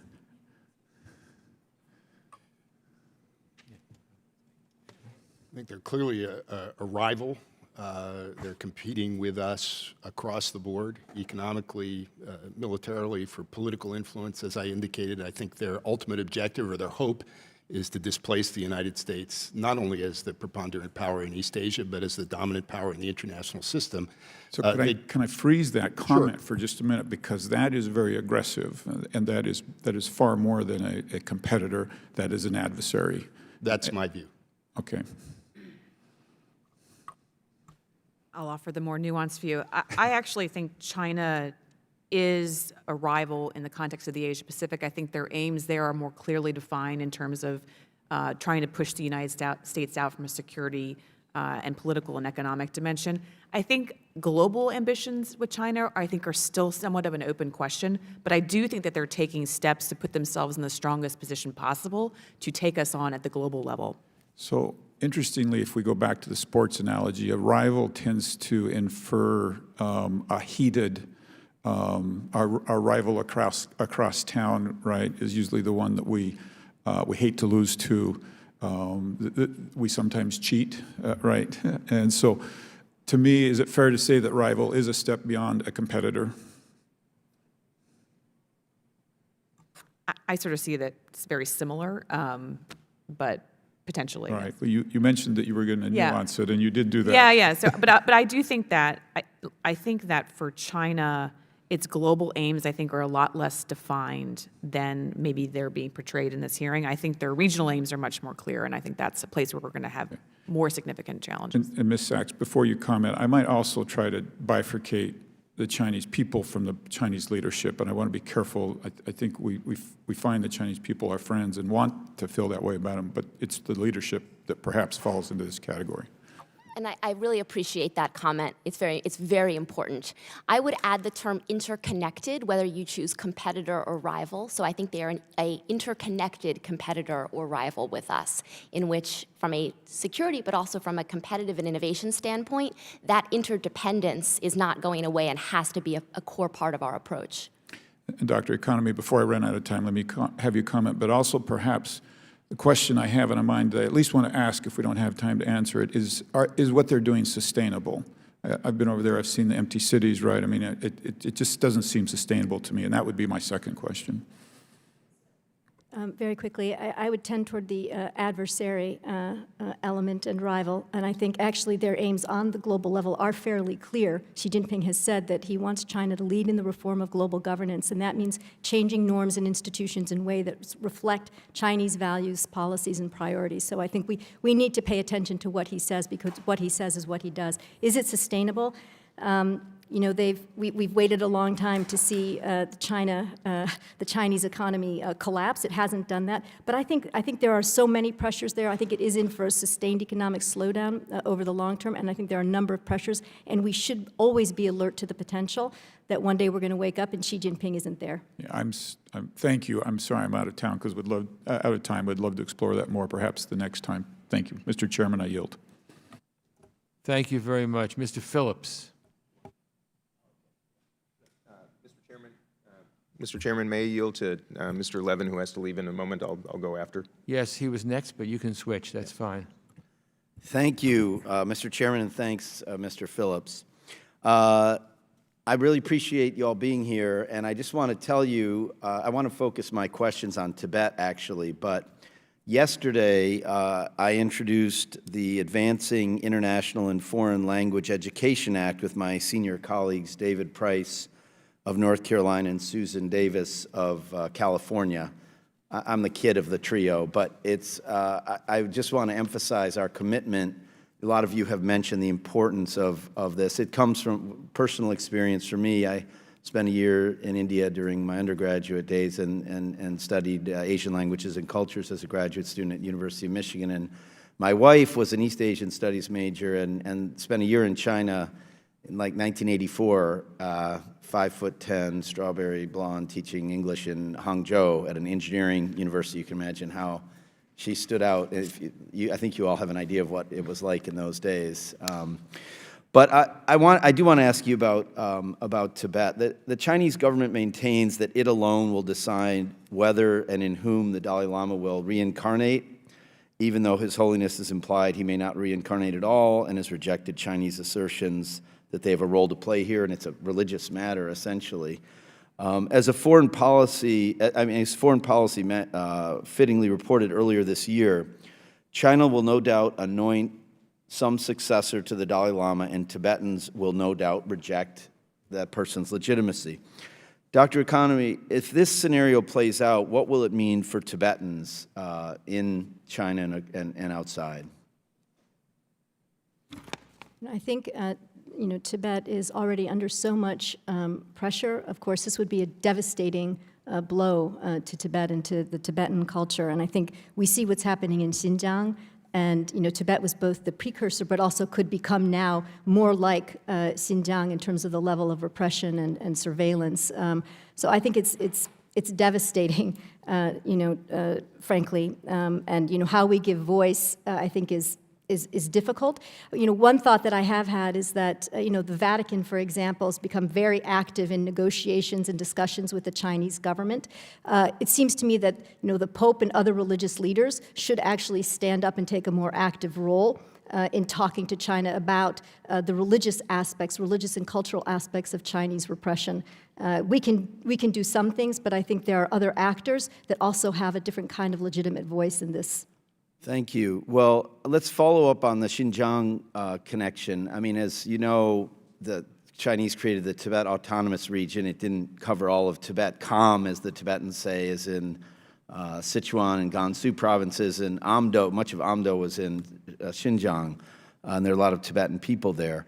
The architect of the security policy of forced assimilation in Xinjiang, Chen Chuangguo, used to be the party secretary in Tibet. And during his tenure there, he installed roughly 700 convenience police stations and divided urban centers into grids to better surveil all activities. And we now see similar tactics, as you mentioned, being used more intensively in Xinjiang. So I wonder if you or others on the panel want to comment on this, and is it likely that these so-called improved surveillance tactics will go back into Tibet from Xinjiang and be introduced in other parts of China as well? So the way that technology is being deployed in Xinjiang as part of tracking, surveillance, and incarceration is deeply worrying. I think that there are open questions about the extent to which this will remain in Xinjiang or expand further. Regardless, this is a moment where, as Dr. Economy has mentioned, it's very important for U.S. businesses and investors that are in China to take stock of what are direct relationships between what's going on there or not. Sometimes those lines are very clear. When Thermo Fisher, for example, decided to stop selling DNA sequencers, sometimes it's very difficult. I've heard companies talk about the fact that there are very intense internal conversations going on, but how do you figure out what's an end user? What is an end use case in an expansive global supply chain? So this is a conversation that needs to happen, whether it's through an international standards body, whether it's through targeted export controls, but the conversation needs to begin. Well, thank you, Mike. Oh, do you want to make a comment? Just quickly, it seems that Xinjiang is something of a test bed for these surveillance technologies, and my understanding is including DNA, widespread DNA sampling. I would expect that those techniques would be applied elsewhere if they're successful, and if the regime feels that it hasn't really paid much of a price for doing what it's doing. And right now, it doesn't appear that they have that concern. Thank you. Well, my time's expired, but we'll have to talk about this much more going forward. Thank you, Mr. Chairman. Thank you, Mr. Levin. Mr. Burchett. Thank you, Mr. Chairman. Members, I read your all's limited biographies, and I think we ought to be sitting down here, and you all ought to be sitting up here asking us questions. Very impressive panel, Mr. Chairman. Thank you for assembling it. I had some really nice questions, but most of them have already been asked. But I guess what keeps going through my mind is it's almost like we have this parasitic role with China. They don't want to kill us off, but they just keep us alive, and then they just keep bleeding us. And my question to you all in my East Tennessee candor is, are they exploiting our stupidity, or are they, or is it just our greed for some short-term gain that we just keep giving in to them? It just seems to me, you know, we get up here and we talk tough. We're going to do this, we're going to do that. But then we get a call from home saying, hey, don't do that. And then we back off. And the Chamber of Commerce, you know, I mean, I don't follow them at all, actually. I get a little disgusted sometimes. I think they sell us out for their short-term greed, and that ticks me off. And I'm wondering what your feelings are on that. And I'm sure your grammar will be a lot better than mine, but I apologize. This whole discussion angers me. I think the Chinese are exploiting our openness. They're exploiting some sort of essential characteristics of our system. We encourage our companies to go make a profit. And sure. So I don't think we can fault individuals particularly, or individual companies or even sectors of the economy for doing the things that we've, as a country, encouraged them to do over the last 25 years. Having said that, I think we're at a point now where we have to re-examine all aspects of the economic component of our relationship, because there are portions of it that are undoubtedly beneficial for particular sectors of our economy and particular firms and individuals, but no longer serve our national interest. I mean, coming back to this question of whether we made a mistake by trying to engage them economically, I mean, we did that, I think, in part because we believed that economic growth would lead inevitably to political liberalization. And at the time, it seemed like that was the wave of the future. This is in the immediate aftermath of the Cold War. And that was very much in keeping also with our sort of deep beliefs about the way the world works and should work. But we have to come to terms with the fact now that that has not panned out in the way that we would hope. Right. But it seems that's a worldwide phenomena almost. I mean, I was in Israel for 4 days, and we're flying over their deep port, and guess who's building it? Right. The Chinese. America didn't even bid on it. Right. You know, it just, we talked to the ambassador about that, and it's sort of like it just kind of slipped through. I mean, I don't get it. I just don't get it. I'm sorry. The fact that they have so much money now to invest, the fact that their market is as big as it is, gives them an enormous amount of leverage, and they're becoming more, I think, strategic and aggressive in using that leverage. Yeah, but you said that they go, our companies go over there, but I ride a motorcycle, I collect old bikes, and I've had a few Harleys in my life, and I studied the phenomena of Harley through their ups and downs, and you know, everybody was cheering that China was opening their market, but it was a joke if you looked at it. I mean, they'd let one have in one area, but it was only being sold to a certain class of people, and I mean, it was a complete marketing joke to me. And you know, but there again, Pavlov's dog, they ring the bell and we come salivating. I'm sorry. Go ahead, ma'am. So I think that parasite is a very good way of describing what's happening. Ma'am, you'll not get anywhere in this committee by complimenting me, I can assure you. The rest of the committee has just written you off. But I think that the costs, I mean, basically, I think we're going through a new cost-benefit analysis of doing business with China. And the good news, I think, is that many in the American business community are experiencing the negative aspects of doing business in China. And I think the Chinese are placing requirements on the American business community that is actually unhelpful for them. And so the good news, I feel, is, you know, maybe 10 years ago, the American business community was all in on China. I don't know that that's the case anymore. I think they are feeling the restrictions and are making more strategic decisions. Great. I would just say quickly that, we have benefited from the economic relationship with China, of course, in terms of, import of low-cost goods. Our companies have benefited. Our IP brings a lot more money, to Apple from the iPhone than the Chinese make off of that. But I think Kelly's right. We're going through a rethink, and I think that's smart. I would only suggest that you give the U.S. Chamber another look, because they actually are taking a very tough position when it comes to China trade and investment.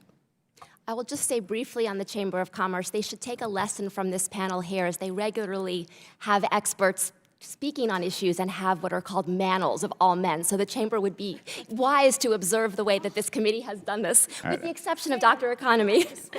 I would say, and my time's up, I have to go, I would say if they were so great at what they are doing, they'd be out making money instead of sitting behind some desk driving a four-legged mahogany all day. Thank you, Mr. Chairman. Thank you. Thank you, Mr. Burchett. Thank you. Mr. Phillips. Thank you, Mr. Chairman, and to our witnesses. I want to go upstream and talk about education. If we don't start preparing our young people for the world that is and that will surely be, I believe hearings like this will be of little consequence. And I was pleased that you, Ms. Magsamen, talked about investing in our greatest strength, our people. You, Ms. Sachs, talked about investment in STEM education. I think it's fair to say that we still in the United States have the world's preeminent higher education system, as evidenced by over 350,000 Chinese students attending our universities at this very moment. But all the evidence indicates that we're falling behind relative to our primary and secondary education. Is there anything specifically we can learn from how the Chinese are preparing their young people that we might adopt in this country? Ms. Sachs?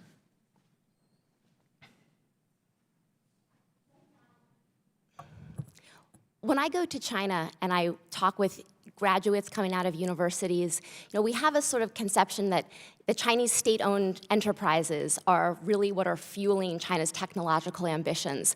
The reality is there is a growing class of really savvy, hardworking entrepreneurs in Chinese private companies, and this is really what's at the forefront of innovation in these emerging technologies. It's an exciting, futuristic place to be. What can we learn from that? There's a saying in China, 996, that Chinese entrepreneurs and these sort of young people coming into startups are working from 9 to 9, 6 hours a day. And this is one of the things that potentially is making these startups so innovative in stuff like AI. And are there lessons to be learned in our own culture as we think about ways to approach these cutting edge fields? Anything specifically in schools, primary and secondary schools, that the Chinese are, how they're preparing their children vis-a-vis how we are, relative to new technologies, STEM, any of you, of which you're aware? I can get back to you on that. It's an excellent question. I'd welcome it. Yeah. Okay. I also want to ask a question on fentanyl. It is now the cause of over 30,000 deaths in this country annually. That exceeds HIV, car crashes, and gun violence at their respective peaks. Of course, just last month, the Chinese agreed to ban fentanyl, which we hope will stem the flow into this country. A, do you believe that they will follow through on that commitment? And B, if not, what can and should we do to prevent the flow of one of the leading causes of death in the United States? Whoever wants to take it. I would say that while the Chinese have made that commitment, it's going to be important for the most senior levels of this government, including members of Congress, to hold them accountable to that commitment aggressively, because I am not entirely convinced that they will actually implement that commitment. So part of it will be political level pressure that needs to be sustained, especially at the presidential level going forward. In terms of what to do about it afterwards, I think part of this challenge is also going to be, again, working with, and actually the Defense Department is very focused on this, and they did a report on it, looking at kind of maritime shipments and working on sort of like maritime transparency initiatives with other allies around the fentanyl trade as well. Okay. Any other perspectives? Yes, Doctor. Oh. I would be surprised, actually, if the Chinese regime is very successful in cutting this off, whether because of lack of commitment on their part or because it's a huge and complex economy and they probably don't attach very high priority to it, although I agree if we want to increase the odds that they will, we have to make clear to them that this is a top priority issue and keep coming back to it. I gather, I'm not an expert on this, but I gather that some of the measures that have been taken limiting the ability of companies to ship small packages into the United States at low cost actually will have an impact on at least one channel through which these chemicals come into the U.S. Okay. But undoubtedly, there will be others. From a cultural perspective, what works relative to negotiating and prioritizing, especially when it comes to an issue like this? How do we make something that kills 30,000 people in this country annually the highest priority, or at least amongst them, with our Chinese counterparts? It has to happen at the presidential level. Okay.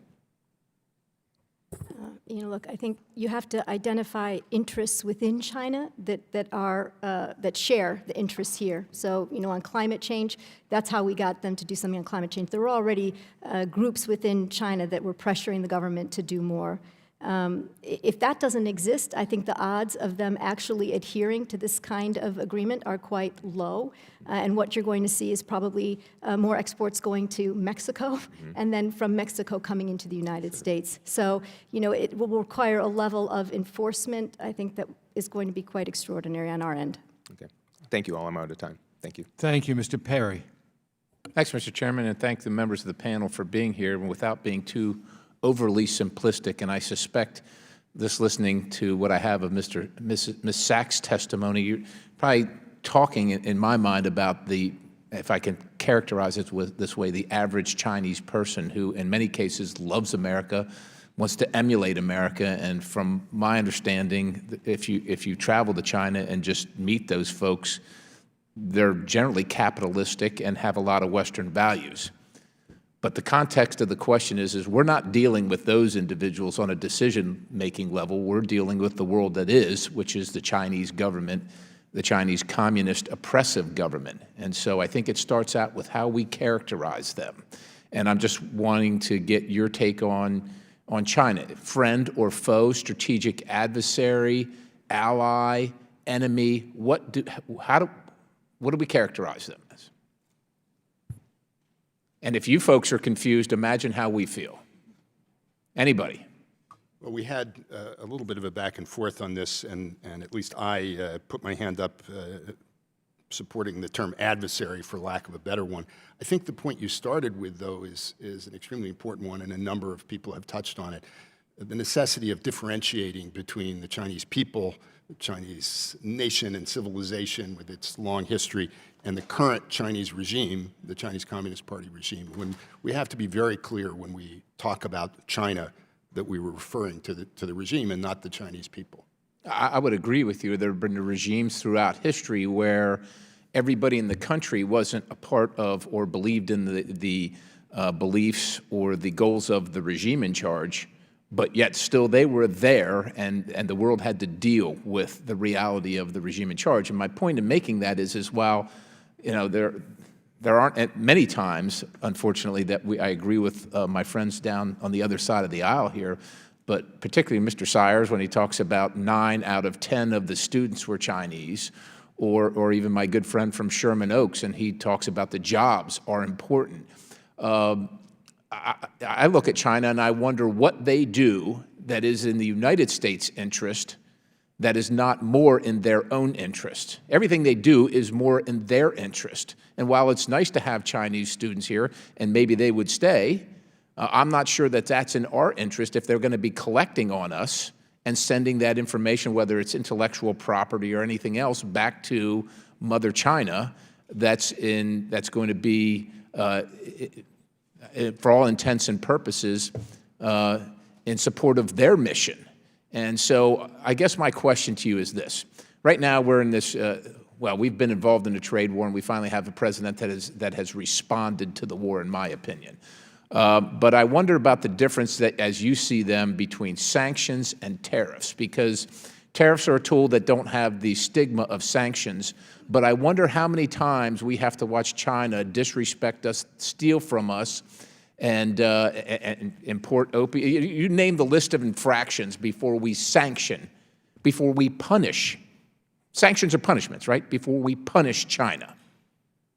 And is there appreciable difference to the American people, to the person that wants a job, the people in the Midwest that are suffering because of the tariffs, the people in the steel industry that to a certain extent, some are suffering if you're using steel, and some are winning if you're producing steel. So if anybody can talk about the difference between sanctions and tariffs and what is at stake for China and what is at stake for the United States in that regard. I would just offer that, as far as I'm concerned, the tariffs are useful only insofar as they shocked the Chinese system, right, and shocked the Chinese leadership into understanding that this is a different administration with a different approach, right? This is not something that we should look to sustain over the long term because, you're right, it does harm our farmers and other actors in the United States. Sanctions are useful insofar as they target very specific acts of economic aggression, right? So when you have a Chinese, semiconductor company, right, looking to steal or stealing, attempting to steal from, Micron Technologies, then, we put the full force of the FBI and the Justice Department behind it, and we go after those companies, and maybe we bar them from, accessing other U.S. Materials and bar them from selling into the United States. So I think, to me, they're two very different things and should have two very different uses. I would agree with you, and since I'm out of time, let me just ask you this. With everything that has happened, including North Korea's recent infractions, is it time now? I mean, I understand China's going to play long ball, and they wait dynasties where we have presidential cycles that run every 4 years. Is it time now to increase pressure on China with sanctions? I'm sorry, you mean sanction China over North Korea? Sanction China over numerous things, but the point is to increase the pressure using sanctions as opposed to tariffs. Again, for me, I see sanctions as being, very targeted. Okay. Sort of applications for very targeted infractions. Okay, so let's just say that the intellectual military property that was stolen from universities is evidenced in the Wall Street Journal article about a month ago. Should China be sanctioned for that? I think the Chinese companies that participate in that, absolutely, we should find ways to. And what about the government that sanctions their participation? Yeah, I'd have to think more deeply about what kind of sanction could be imposed upon the Chinese government itself. Okay, my time's expired. Thank you, Mr. Chairman. Thank you very much, Mr. Malinowski. Thank you, Mr. Chairman. Thanks to the panel. Just a word on the South China Sea issue and transitioning to the questions that I want to ask you. Your exchange earlier reminded me of a conversation that I had with our former colleague, Admiral Harris, when he was the commander of our forces in the Pacific, and we were talking about my job in the State Department, which was human rights, and his job, which was dealing with China and its incursions in the South China Sea, and we agreed that we were working on exactly the same issue, because in both cases what we were dealing with was China as a great power asserting that the rules did not apply to it, and that's really our interest, and in a sense we have an equivalent interest, whether it's trade, human rights, South China Sea, security, in asserting that the rules apply. And I think this is how we win our great power competition, by being the champion of those international rules that small and large countries around the world embrace. But let me focus in particular on the human rights issue and begin with the situation with the Uyghurs, exploring some practical possibilities. Dr. Economy, you mentioned that a number of large companies had begun to divest from relationships with Chinese companies involved in surveillance technology, for example, in Xinjiang. And that is indeed true, but there's still quite a few that have not. There are major American pension funds that are still invested in Chinese companies that are basically running the surveillance apparatus that is oppressing the Uyghurs. McKinsey held their retreat near Kashgar, which was quite unfortunate. There's a controversy surrounding Eric Prince's company, whether it is in fact involved in an enterprise, a training camp that would be situated there. So the question is, should we do something about this? Should the Congress look to legislation in this area? Should we, for example, require companies that are listed on American stock exchanges to disclose relationships with Chinese security services? Should we require the State Department to publish a list of problematic Chinese companies that are involved in state repression? and perhaps discourage, perhaps prohibit U.S. companies from engaging in business relationships with those companies, or other things along those lines for anybody on the panel? It seems to me the answer is yes, we should. I don't know the exact mechanism for doing that, but why should we allow companies that are engaged in this kind of activity, to which we object for a variety of reasons, to operate freely in the United States? I don't see any reason why we shouldn't or couldn't do that kind of thing. I think there have been cases in the past where Congress has passed legislation that imposed similar limitations on American companies that were selling materials that could be used for surveillance or repression in other parts of the world. So there are models for that that could be applied to China as well. So I would say yes, yes, yes, and plus. I would add the plus being working with other democracies and our allies to do the same, so that we're not the only ones on the field doing that. Good point. Thanks. Absolutely. The challenge is going to be when there aren't direct collaborations. How do you assess this? So, for example, if you look at the top AI startups in China right now, a very high proportion of them are working with security firms that are involved with surveillance in Xinjiang. But again, this is inherently dual use. So I can have a conversation with a Chinese company that's working on AI for growing cucumbers, and then I can talk with someone about drones and sort of biometrics. So the trick is in those expansive supply chains, and you have US companies investing in broad AI incubation research centers in China, where do you draw those lines? And I think that's where the answer is a resounding yes, but then on these issues, it becomes very thorny to actually implement it. Good. Well, we have four really smart panelists who agree that we should do it and that it might be complicated. I would love to get specific recommendations from all of you, and I think many of us would be interested in pursuing that. Second quick question. Reciprocity also seems to be an important principle that we can apply in advancing some of our interests and values. I remember from my time in the State Department, we had a problem that virtually every single public diplomacy activity that our embassies and consulates in China tried to undertake to reach out to the Chinese people was being blocked, sometimes hours or days before the scheduled event, and yet Chinese diplomats are completely free in the United States to conduct outreach in all 50 states. We're blocked from even traveling to some Chinese provinces. They are not in any way impeded from doing the same in the United States.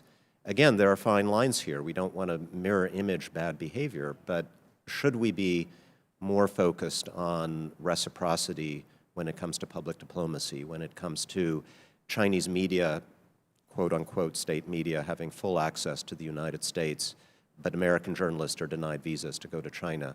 Should we get more serious about direct reciprocity? On this one, I will say absolutely.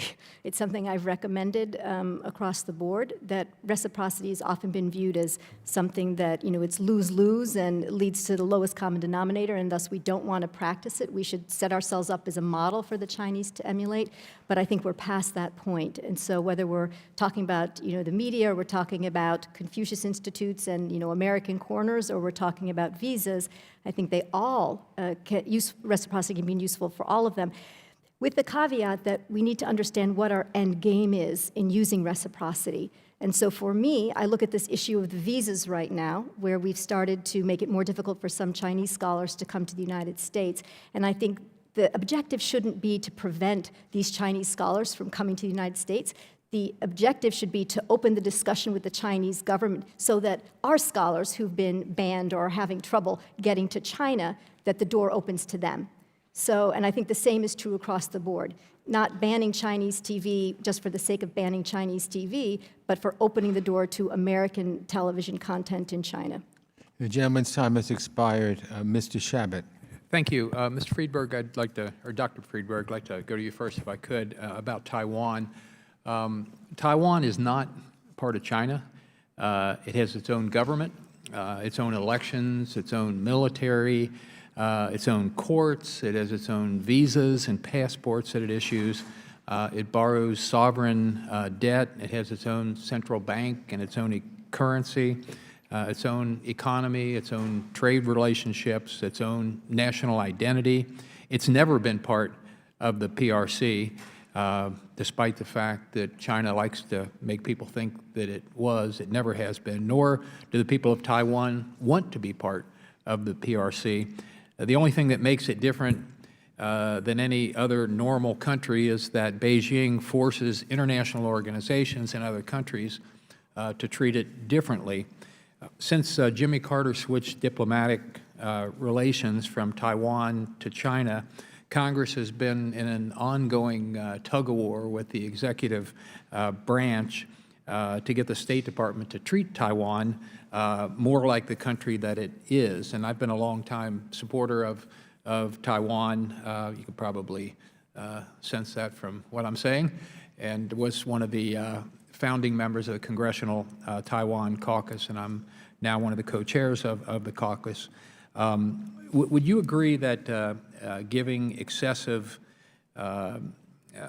deference to Beijing's one China view and the way it looks at China is counter to our interests, to U.S. interests? And what else should the U.S. be doing to support one of our strongest allies, not only in the region, but really around the world? I look at them much as I do Israel, as far as a country that their interests and our interests are very, very similar, if not always the same, pretty close. So what more can we do to support this ally against the bullying tactics of one of our chief rivals, the PRC, China? Well, I agree with your characterization. I think the measures that we have been taking and could take in greater, with more strength, include on the diplomatic front, being less concerned about the inevitable protests from the Chinese if we have contact with and dialogue with Taiwanese counterparts. I think we have to demonstrate to them that they have not so sensitized us that we're afraid of doing things that are within our sovereign rights as a country. And I think we're doing a bit more of that. To me, the part of the purpose of that is to signal to the Chinese, to the PRC, our continuing commitment to Taiwan. If we allow ourselves to be backed further and further away, I think we run the risk of encouraging the regime to think that in the end, we're really not going to support Taiwan. There are measures in the military domain, and we've continued to sell arms to them under the terms of the Taiwan Relations Act, and I think there's more that we could do. And in the economic realm, there may be opportunities for trade agreements of various kinds that would enable Taiwan to have even greater access to our economy and perhaps to limit the extent to which they're dependent on the mainland. This is going to be an ongoing struggle, and Dr. Economy mentioned, and I agree, that I think the longer term, or maybe not so long-term objective of the current Chinese leadership is to, at some point, try to resolve this issue in their favor, and as they try to push us away and undermine the credibility of our commitments, their objective ultimately is to isolate Taiwan. Thank you very much. And I've probably got time for just one more question. I'll throw it to either of the other three witnesses here, whoever wants to take it. Whether it's massive global infrastructure investments through the One Belt, One Road initiative, building artificial islands in the South China Sea and then militarizing them, cyber theft of technological and military secrets, the development of carrier killer missiles, or leveraging international organizations to advance its policies on Taiwan, as I just mentioned, to name but a few. Beijing's asymmetric strategies have often caught U.S. administrations pretty flat-footed. How do we need to change our thinking to counter these types of threats? It seems almost like the problem is systematic here. So whoever wants to take that on, I'm open to them. Dr. Economy? So let me just say, I think it begins with paying attention to what Xi Jinping is saying and how his words are going to be translated into action, right? Because China often signals what it's going to be, what it plans to do. We shouldn't be getting caught off guard. Having said that, China's also very opportunistic. You know, when the Belt and Road started, it was an infrastructure plan. It was not the digital Belt and Road. It wasn't the polar Belt and Road. So there's a constant need to stay on top of what's being said, the policies that are being developed, and what we see being translated, on the ground. Just on the Taiwan point, I would say quickly, I think two other things we could do. One is to engage Taiwan as we're thinking through our free and open Indo-Pacific projects, like the electrification of Papua New Guinea, right, that we're doing with New Zealand and Australia and Japan. Why not include Taiwan in that kind of endeavor? It's a way of opening up the international space for Taiwan as China's trying to close it. The second thing is I think we need to work with Europeans and other allies to ensure that our business community is not scrubbing Taiwan from all its sites, right? They don't want to do it. The pressure is intense. But if they're not faced with the competition, right, from the Europeans, American companies won't do it. So I think that's the second thing we should do. Thank you very much. Excellent panel. Thank you. Thank you very much. Ms. Houlihan.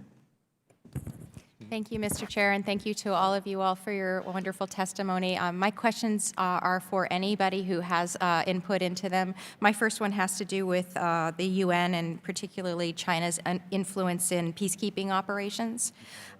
We have obviously seen that China has been very active in peacekeeping operations, but has also in some cases undermined some of those operations in human rights and sexual trafficking or slave trafficking. And in 2014, we saw that China appeared to use the aspects of the UN for peacekeeping to their own benefit in the Sudan and protecting the workers in the oil industry there. And so although it would appear that they're more gracious with their time and with their resources, sometimes it's in their own self-interest. And so my question is, how can the U.S. ask China to contribute more in this way for the global good as opposed to for their own personal good or for their own state good? And how can we exert diplomatic pressure to achieve that? So this comes back to, as China's capabilities grow and they should be contributing more to the global public good, it's really important for the United States to be the one helping them set the standards for that contribution. And so when we lean out of whether it's climate change or peacekeeping or pick your global issue, China then has a lower bar to hit. So part of it is about us and how we engage in these spaces and how we push the Chinese just by the sheer fact of our participation in some of these agreements. That will be the most helpful, I think, in terms of this. You used PKO. There's also global pandemic disease, where China is really not contributing at the level they need to be contributing at, and in fact, very much focused on their own interests in terms of domestic stability in the case of many of these pandemic issues. So I think basically the bottom line is we have to be we have to be present, we have to be leading in the standard setting, and we have to be marshaling our friends to push the Chinese as well. Thank you. And in fact, this committee and the body as a whole just passed forward legislation that talked about exactly that with relation to the climate issue, and also asking our presence to be more felt and challenging our government to be more responsible from a diplomatic standpoint to issues of climate. And I think you're right. We lead by example, and if we don't lead, there's a vacuum and the opportunity to sort of lower the standards. My second question is, again, for anyone, which has to do with a recent assessment that the Navy just published in their cyber readiness review, which says that they found the Department of Navy preparing to win a future kinetic battle while it is losing the current global counterforce, countervalue cyber war. I'm also a member of the Armed Services Committee, and I've heard testimony from the DoD regarding our need to invest in capabilities to respond to China's investment in emerging weapon and cyber technologies. And my question is, considering the size of our defense budget and our demonstrated priorities recently, in your assessment, are we maintaining our elite military status, or is China gaining ground? As the former DoD person. Again, I think with respect to China, we need to be making investments in the domains that they're going to compete with us in. And, frankly, more surface fleet is not going to win the day with respect to China. It's going to be about how we compete in the digital space, in the cyberspace, in outer space. And so it's really how we spend that money on defense that's going to be the most important. I feel like a broken record on this as a former DoD official, but the Congress has a role to play in pushing the services in particular, ma'am, on these issues because they want to just invest in legacy systems and legacy programs that, frankly, are the programs of the last century and not the programs of this century. I'd just add on that, please, on go that ahead. point. I think what appears still to be lacking in this domain is an overarching strategy or concepts of operations for countering China's, especially their anti-access area denial capabilities with all that that implies. And yet, as the recent report of the National Defense Strategy Commission points out, the Defense Department has not yet articulated those concepts. And here, I agree, I think Congress has an important role to play in holding the feet of the DoD to the fire to do that. Because going back now to the discussion of air-sea battle in 2011, we have, as a country, identified a serious strategic problem, called attention to it, and now not evidently found a solution to it. I know that we're working on it, but we need to be able to articulate to ourselves, to the Chinese, to our friends in the region, how it is that we're going to respond to their buildup, and we haven't yet done that. Thank you. I've run out of time. I yield back. Thank you very much, Mr. Watkins. Thank you to the panel for being here. The violations of intellectual property, are those perpetrated by non-state actors in China or just the government?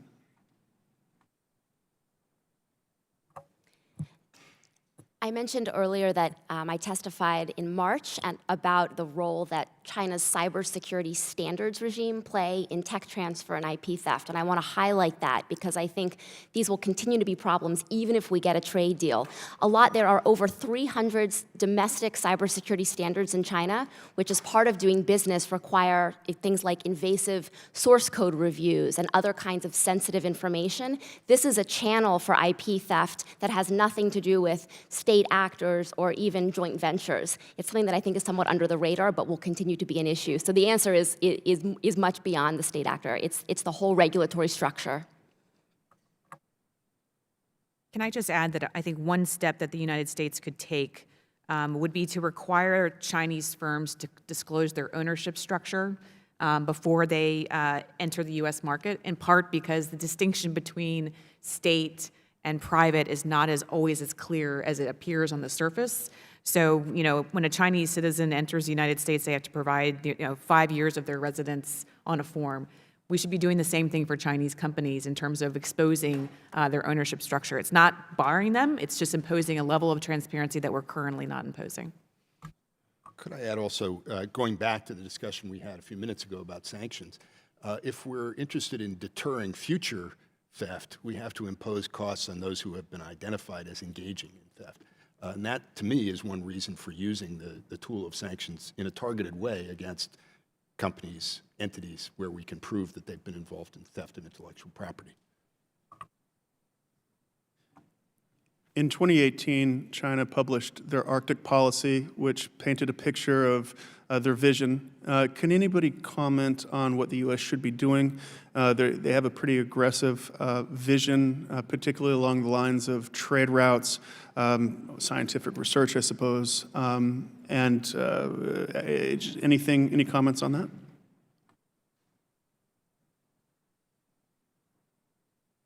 If not, that's fine. I will yield the remainder of my time. Thank you. Thank you. Mr. Trone. Thank you, Mr. Chairman. I wanted to follow up on the comments by Congressman Phillips a bit ago about and reinforce his message. The CDC indicates over 70,000 Americans died last year, drug overdose. That's 192 every day. Significantly, these overdoses, deaths come from heroin, fentanyl, or other products that are laced with fentanyl. If you ask local stakeholders, it comes back to one word, it's fentanyl. So I had a meeting last week with Minister Zhu Wanzhou from the Chinese embassy, and I spoke to her and congratulated her about their commitment to list the fentanyl, but had a difficult time understanding exactly where they stood on enforcement. I couldn't get much clarity about how that was going to take place and how it might look. And I know you touched on that a bit, but I was very frustrated. So my first question would be for Ms. Sachs, how do we work with China to make sure they crack down on internet sales and that as a platform from spreading this drug? I was about to say fentanyl is way outside my expertise, but the internet issue is interesting because China has one of the most comprehensive legal and regulatory regimes for cyberspace in the world. And I think I would advise maybe next time you have these conversations is to talk about ways that if there are areas of sort of black market sales or other things that are going on through China's digital economy, I would think that Chinese lawmakers and officials would have an interest in using some of those tools, not just to crack down on censoring content that's at odds with the CCP, but also things that could potentially be a constructive use of those government authorities over cyberspace. We'll hope for the best. Given the local Chinese government, officials may benefit from the export of some of these materials because it helps drive local economic targets. What's your assessment of the potential to be successful in getting Chinese-U.S. cooperation in this space? Dr. Friedberg? Well, I'm afraid I'm not optimistic about it for the reasons, some of which you've suggested in your second question. If there are parties in China, as there clearly are, that benefit from this process, even if people at the top of the regime want to shut it down, it'll be difficult to do. And that assumes that the people at the top are really taking it seriously. And I think, as your conversation suggests, there's some reason to question whether that is yet the case. Do we have any sense of the dollars of impact it's coming out in 2018 of fentanyl? No one has any data whatsoever. Okay, great. Thank you. The gentleman's time has expired. Mr. Guest. Thank you, Mr. Chairman. Dr. Conway, saw on page 3 of your written testimony, you talk a little bit about China's social credit system, which sounds very Orwellian to me, very Big Brother-ish. Could you please explain that just in a little more detail, please, ma'am? Sure. A social credit system is an effort by the Chinese government to evaluate the political and economic trustworthiness of its own citizens. Right now, it's underway in about 40 different pilot projects, so there is no one national system. Different pilot projects use different sets of metrics, evaluate them on different things. Some of the ones that are common are whether or not you've repaid loans, right? Whether you're sort of a good citizen in terms of your financial standard, but it can be lots of other things. Did you participate in a protest, right? That could lower your social credit score. Did your friend Sam participate in a protest? That could also lower your social credit score. There's been talk of using things like, are you buying Chinese goods? Right? So if you buy Chinese goods as opposed to foreign goods, that could increase your social credit score. And then these scores are to be used, in a form for rewards and punishment, right? Punishment, maybe you don't get to board a high-speed train or a plane. A reward might be that you jump to the head of the line for your child at a prestigious school. So all of these things are under discussion, and as I said, different different parts of the country are doing different kinds of things. Even when it's a national program in 2020 and everybody has a social credit score, there's not going to be one uniform set of metrics. What's most troubling is the expansion of this social credit score to foreign actors, right? So the sort of assignment of a social credit score to multinationals, and I just heard recently to the leadership of these multinationals. I've only heard of one case of this, but I think this is very troubling. So assessing the sort of loyalty to China, in effect, for companies and for American and other heads of multinationals, I think is very problematic. Yes, ma'am. Ms. Sachs, question for you. In your written statement, you say on page 2, you talk a little bit about, and give me one moment here, that China is seeking to become a cyber superpower, and you talk a little bit about 5G, artificial intelligence. As we stand today, where do we stand where do our capacities stand as it relates to China? In the 60s, it sounded like we have the space race. It sounds like we may be moving into a technology race with the Chinese. And my question to you is, where do we stand in that race? The first thing I would say is it's not a zero-sum game. So we have U.S. companies that are doing cutting-edge work in these fields, accessing talent from China, which feed into that innovation. So we have to think of these, again, as interconnected systems. In 5G, the reality is you have two struggling European companies, and then Huawei and the other Chinese telecom, ZTE. We missed the boat on that. So 5G is a real issue. On AI, I think that there is certainly cutting-edge work being done primarily by China's private sector in AI. But if you look at sort of the application of those companies beyond China, I'm a little bit skeptical of their ability to capture market share outside of China. I think that there's still a lot of work to be done in terms of having really, it's not just access to massive quantities of data to train AI algorithms, it's the math that's being done to that and what's being done at the sort of the postgraduate and advanced level. So it's close. And how do you work with the Chinese, but at the same time keep the Chinese from stealing our technology? I think we've seen industrial espionage. I think we've seen the Chinese take American technology, use that in their military programs. And how do you have a working relationship with the Chinese, but on the other hand, make sure that we are protecting proprietary interests as it relates to things that are necessarily militarily important? And so this is where I get to the concept of small yard, high fence, where we are selective about what we are protecting. The current list of emerging technologies that's been circulated by the Department of Commerce, frankly, I find it unhelpful. They gave industry a very short period of time to comment on it, and they're very broad, they're overly broad. So I think a framework needs to be developed for input from military, from commercial stakeholders who are even outside of the export control process, and to come up with more specific technologies and applications. It's also hard because we're talking about how do we predict technologies in the future, emerging technologies. We don't know yet what their use for national security is going to be. So to have a sort of negative list, that's overly broad, I think could shoot ourselves in the foot. And one quick question for the panel. Recent media reports said that there appears to be a more modern Chinese aircraft carrier that is under construction, which would give them a third carrier group if they were able to deploy that.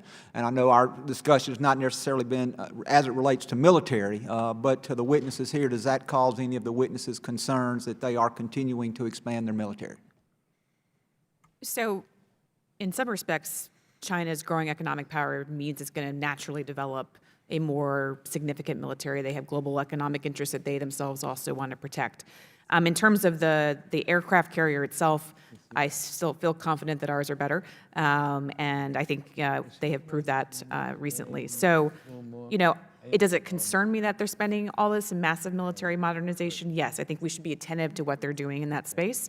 But I also think we need to be focusing more on what we are doing and the investments that we're making to ensure that we're actually going to maintain a competitive edge in the domains where we're actually going to compete with the Chinese. And I'm not as certain that it's going to be aircraft carrier on aircraft carrier.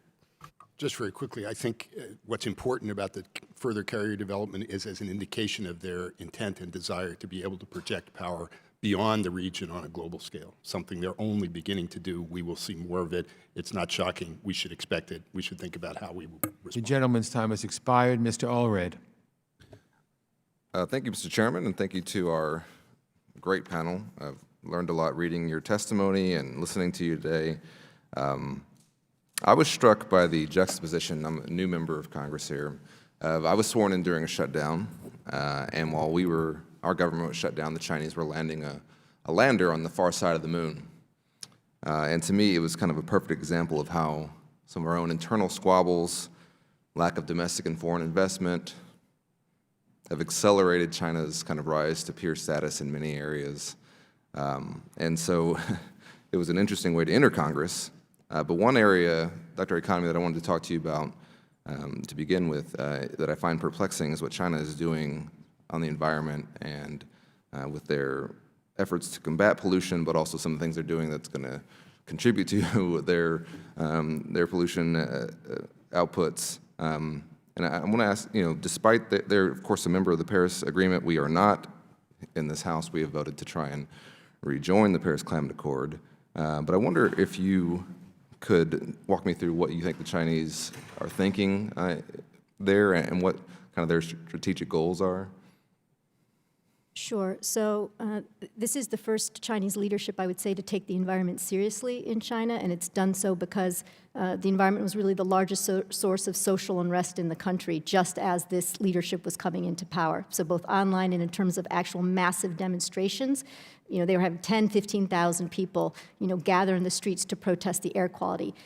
So I think they take it seriously. The response has been primarily to assuage the concerns of the upper middle class, the coastal provinces, the wealthier areas. So that's where the initial efforts have been targeted.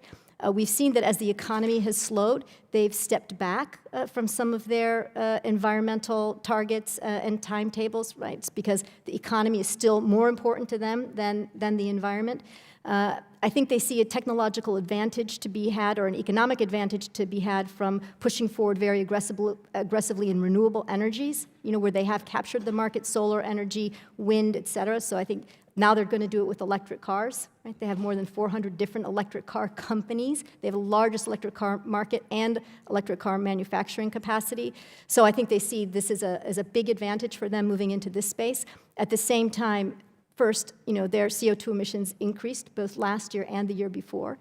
Second, they are exporting over 100 coal-fired power plants through their Belt and Road project. So it's important to distinguish between what they want to accomplish at home for domestic purposes and for domestic stability, what they see as an economic advantage, and what they really care about when it comes to addressing the true challenge of global climate change. I think they're three different things. Yeah. Well, I would think there's another element here, which is what you touched on around solar and wind, which is who among us is going to dominate the next generation of energy.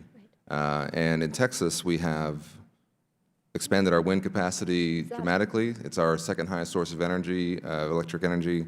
We are the #1 state for wind, not Iowa. Some people think Texas. But we also are investing, and there's a lot of private investment around solar. And I wanted to ask you about that, because obviously with the Chinese kind of dumping solar panels and their use of subsidies that I think ended last year, what's the current status of their efforts around the world with solar, and what's their goal there? And is it possible for us to compete? Are the tariffs that we have in place a part of that? You know, I'm not sure where the tariffs are with regard to solar. Maybe somebody else on the panel knows. You know, is it possible for us to compete? It will be difficult. You know, China, because of its manufacturing capacity, you know, it provides, you know, cheap and good enough technology that can be used for much of the developing world. And I think that's a problem we're going to face also with the electric car market. We may have a Tesla. We may have the highest quality, highest performing sort of elements, whether it's solar energy or it's electric cars, but it's difficult to compete on the cost level. Yeah. Well, for Texas, we're an energy state. I want us to be an energy state going forward, and that means dominating the renewable energy market and trying to find ways to compete with China. And so I would encourage my colleagues for us to continue to think about how we can invest in our own markets here, drive innovation, lower costs, consider what subsidies might be necessary. Ms. Sachs, briefly, if you could, what President Obama reached a cyber agreement with China that was kind of broadly hailed. What's the status of that? Has it basically been ignored?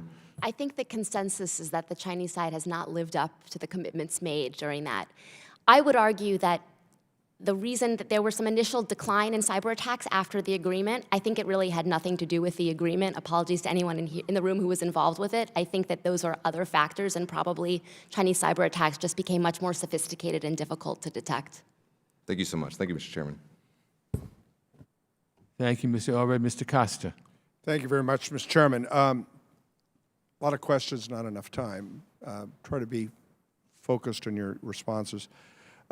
Would you describe that we have any sort of a comprehensive policy toward China with this administration today? Either of you? Any of you? If we do, I don't know exactly what. Okay, next. I think it's incoherent. I think that the end game may be decoupling the two systems. Steve Bannon had an op-ed recently in which he actually said, I may be radical, but I want regime change. So I think these are sort of the metrics we're discussing. Dr. Economy? I think maybe Matt Pottinger has a comprehensive strategy, but nobody else. Okay. You know, I think there's a question. I mean, I view China as a competitor that could well become a very significant adversary. And for those of us who have spent some time in China and followed it closely, I think the notion of the Middle Kingdom and the rise, again, of the Middle Kingdom is really part and parcel of the Chinese leadership's focus, as well as many of the people. Having said that, you see President Xi as, I mean, he clearly is not a reformer, in my opinion. Among the leadership cadre there, are there anyone left that are really reformers? Certainly there are, and I think even within the top 7 members of the Standing Committee of the Politburo, you could look to Wang Yang. I think Li Keqiang is actually fairly reform-oriented, and perhaps Han Zheng. I will just note that over the summer there was reportedly a lot of criticism of President Xi Jinping, and there was even discussion that there had been a vote about pushing him back. And I hear that below the surface among some of my, yes. But I think there's a question of what we mean by reform. I mean, Well, I think President Xi will embrace reform if it helps him consolidate his power. I think he did that a couple years ago on the corruption thing. I would distinguish also between economic and political reform. Right. I think there are people who believe the state should back away, the market should get a somewhat greater role. I'm not aware of people in the top ranks. And that's a good segue, because with our current strategy with this, for lack of a better term, I call it poker tariff one-upmanship that we're engaged in, do you believe this is going to lead to an agreement here where negotiations, the next 48 hours may poise another play on this chess game? I think our guess is probably as good as yours. I do think that the Chinese believe they have figured out how to deal with this president, which is basically give him a lot of, sort of superficial business deals at the highest level, but not structurally. You can buy more soybeans, you can buy more corn, you can buy more of this and that. Yeah. But any real reforms with regards to enforcements of the World Trade Organization and copyrights and industrial espionage and the like that we really must require as a part of any agreement, I think it remains elusive. Can I just say, I think it remains elusive, but I do think that Ambassador Lighthizer is trying to accomplish just that. No, I've had several conversations with him about it, and he wants to have a mechanism in place so that when he leaves, we'll be able to enforce it. And I think that's what the difficulty is, it seems to me. Do you think going back to TPP as a strategy to kind of encircle the Chinese would be a better way to go about this? I don't know that it would be better, but I think it would complement it, and it would reassert the economic pillar of our diplomacy, reestablish us as a leader in the region, and give us something, that we're actually doing that's positive as opposed to just defensive. So absolutely, if you have it in your power to start holding some hearings around rejoining the new CPTPP or doing some kind of U.S. Well, some of us ASEAN have been Act, urging the terrific. administration to consider that with the different departments. Tell me, I was just last month with a group of our top military folks in Hawaii and the whole Pacific Indocom region, and we had a group of NATO representatives that a 2-day detailed briefing.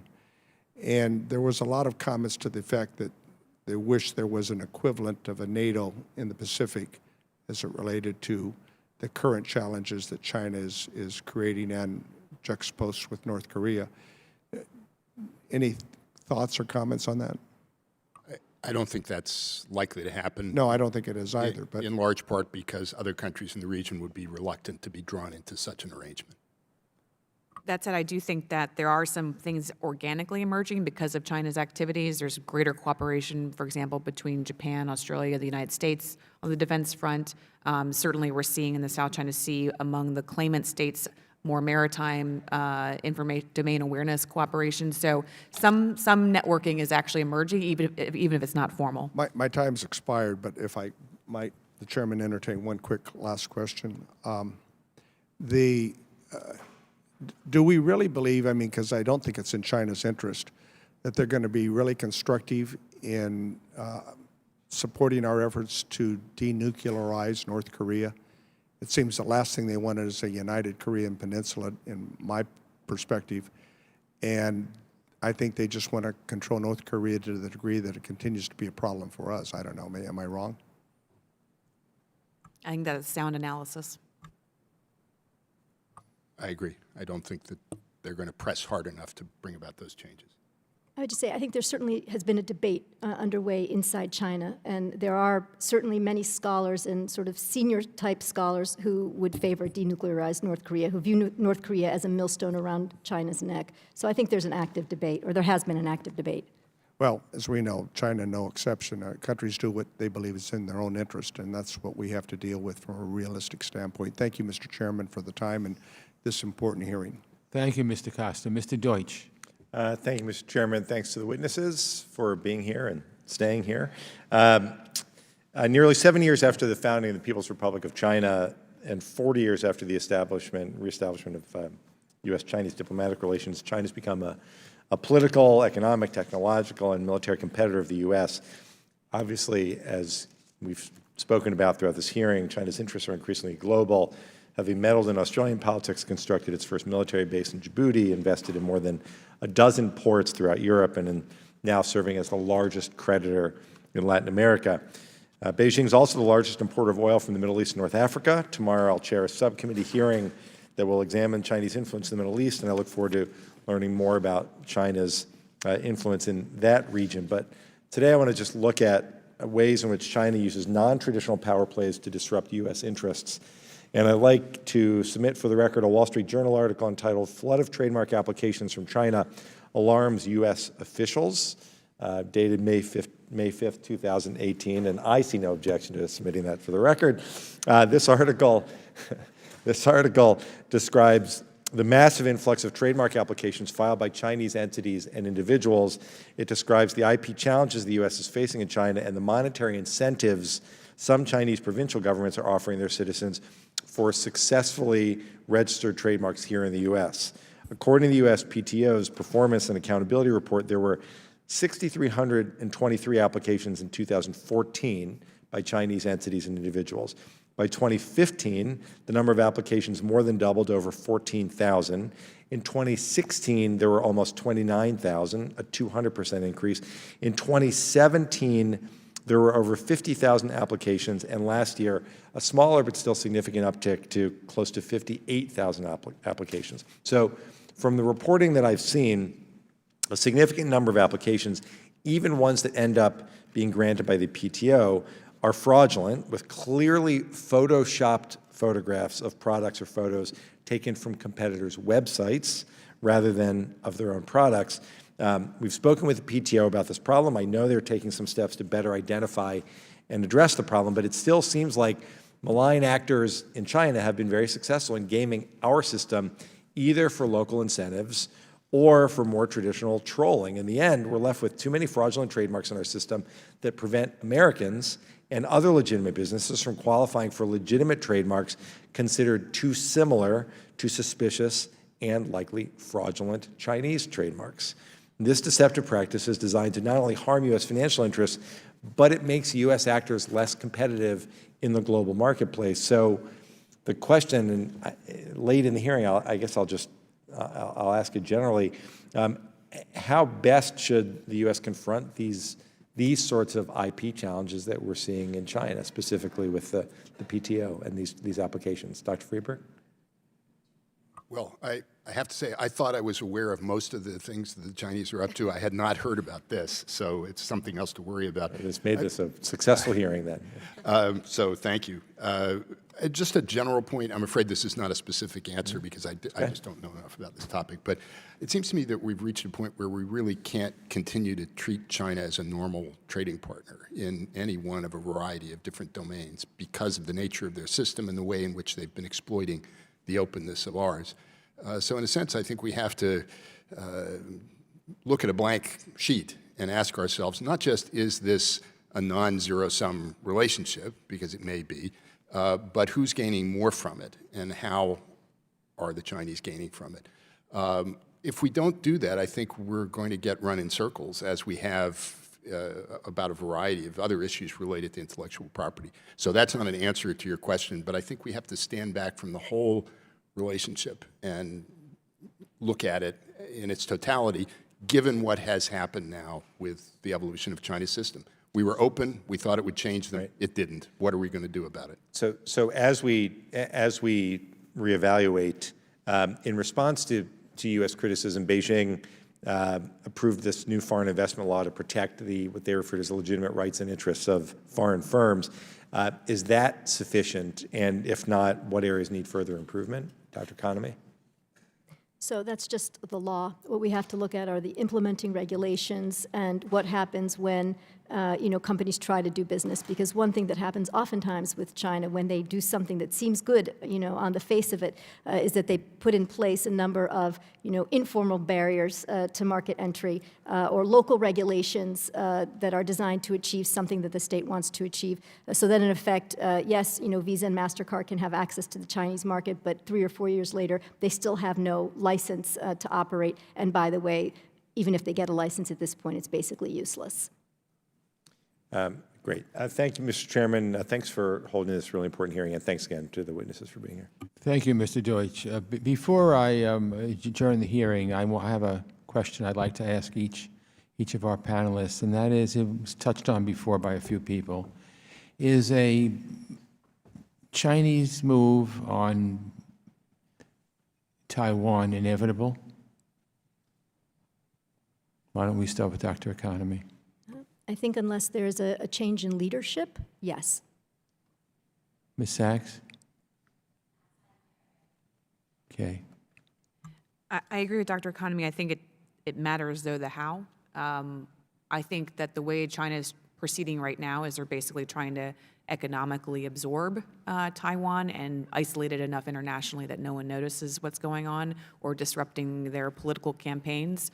Whether or not they choose to militarily invade, I think, will depend on a number of factors. I don't think it's inevitable. You think or you don't think? I do not think it's inevitable, but that assumes that we're going to continue to do things to signal the seriousness of our commitment to Taiwan. I mean, we've played this game out as long as we have. I think we can keep on doing that for some period of time into the future. Well, you've sort of answered my final question is, if so, what should we do about it? Well, I think we need to continue the things we've been doing and expand some of the things we've been doing to strengthen our diplomatic ties with Taiwan, to signal to Beijing the seriousness of our commitment to try to incorporate them more fully into trade agreements and other arrangements and contributing to development in the region, and also militarily. We have to continue to sell them the equipment they need to defend themselves, encourage them to do things in their own interests to make it more difficult for China to coerce or attack them.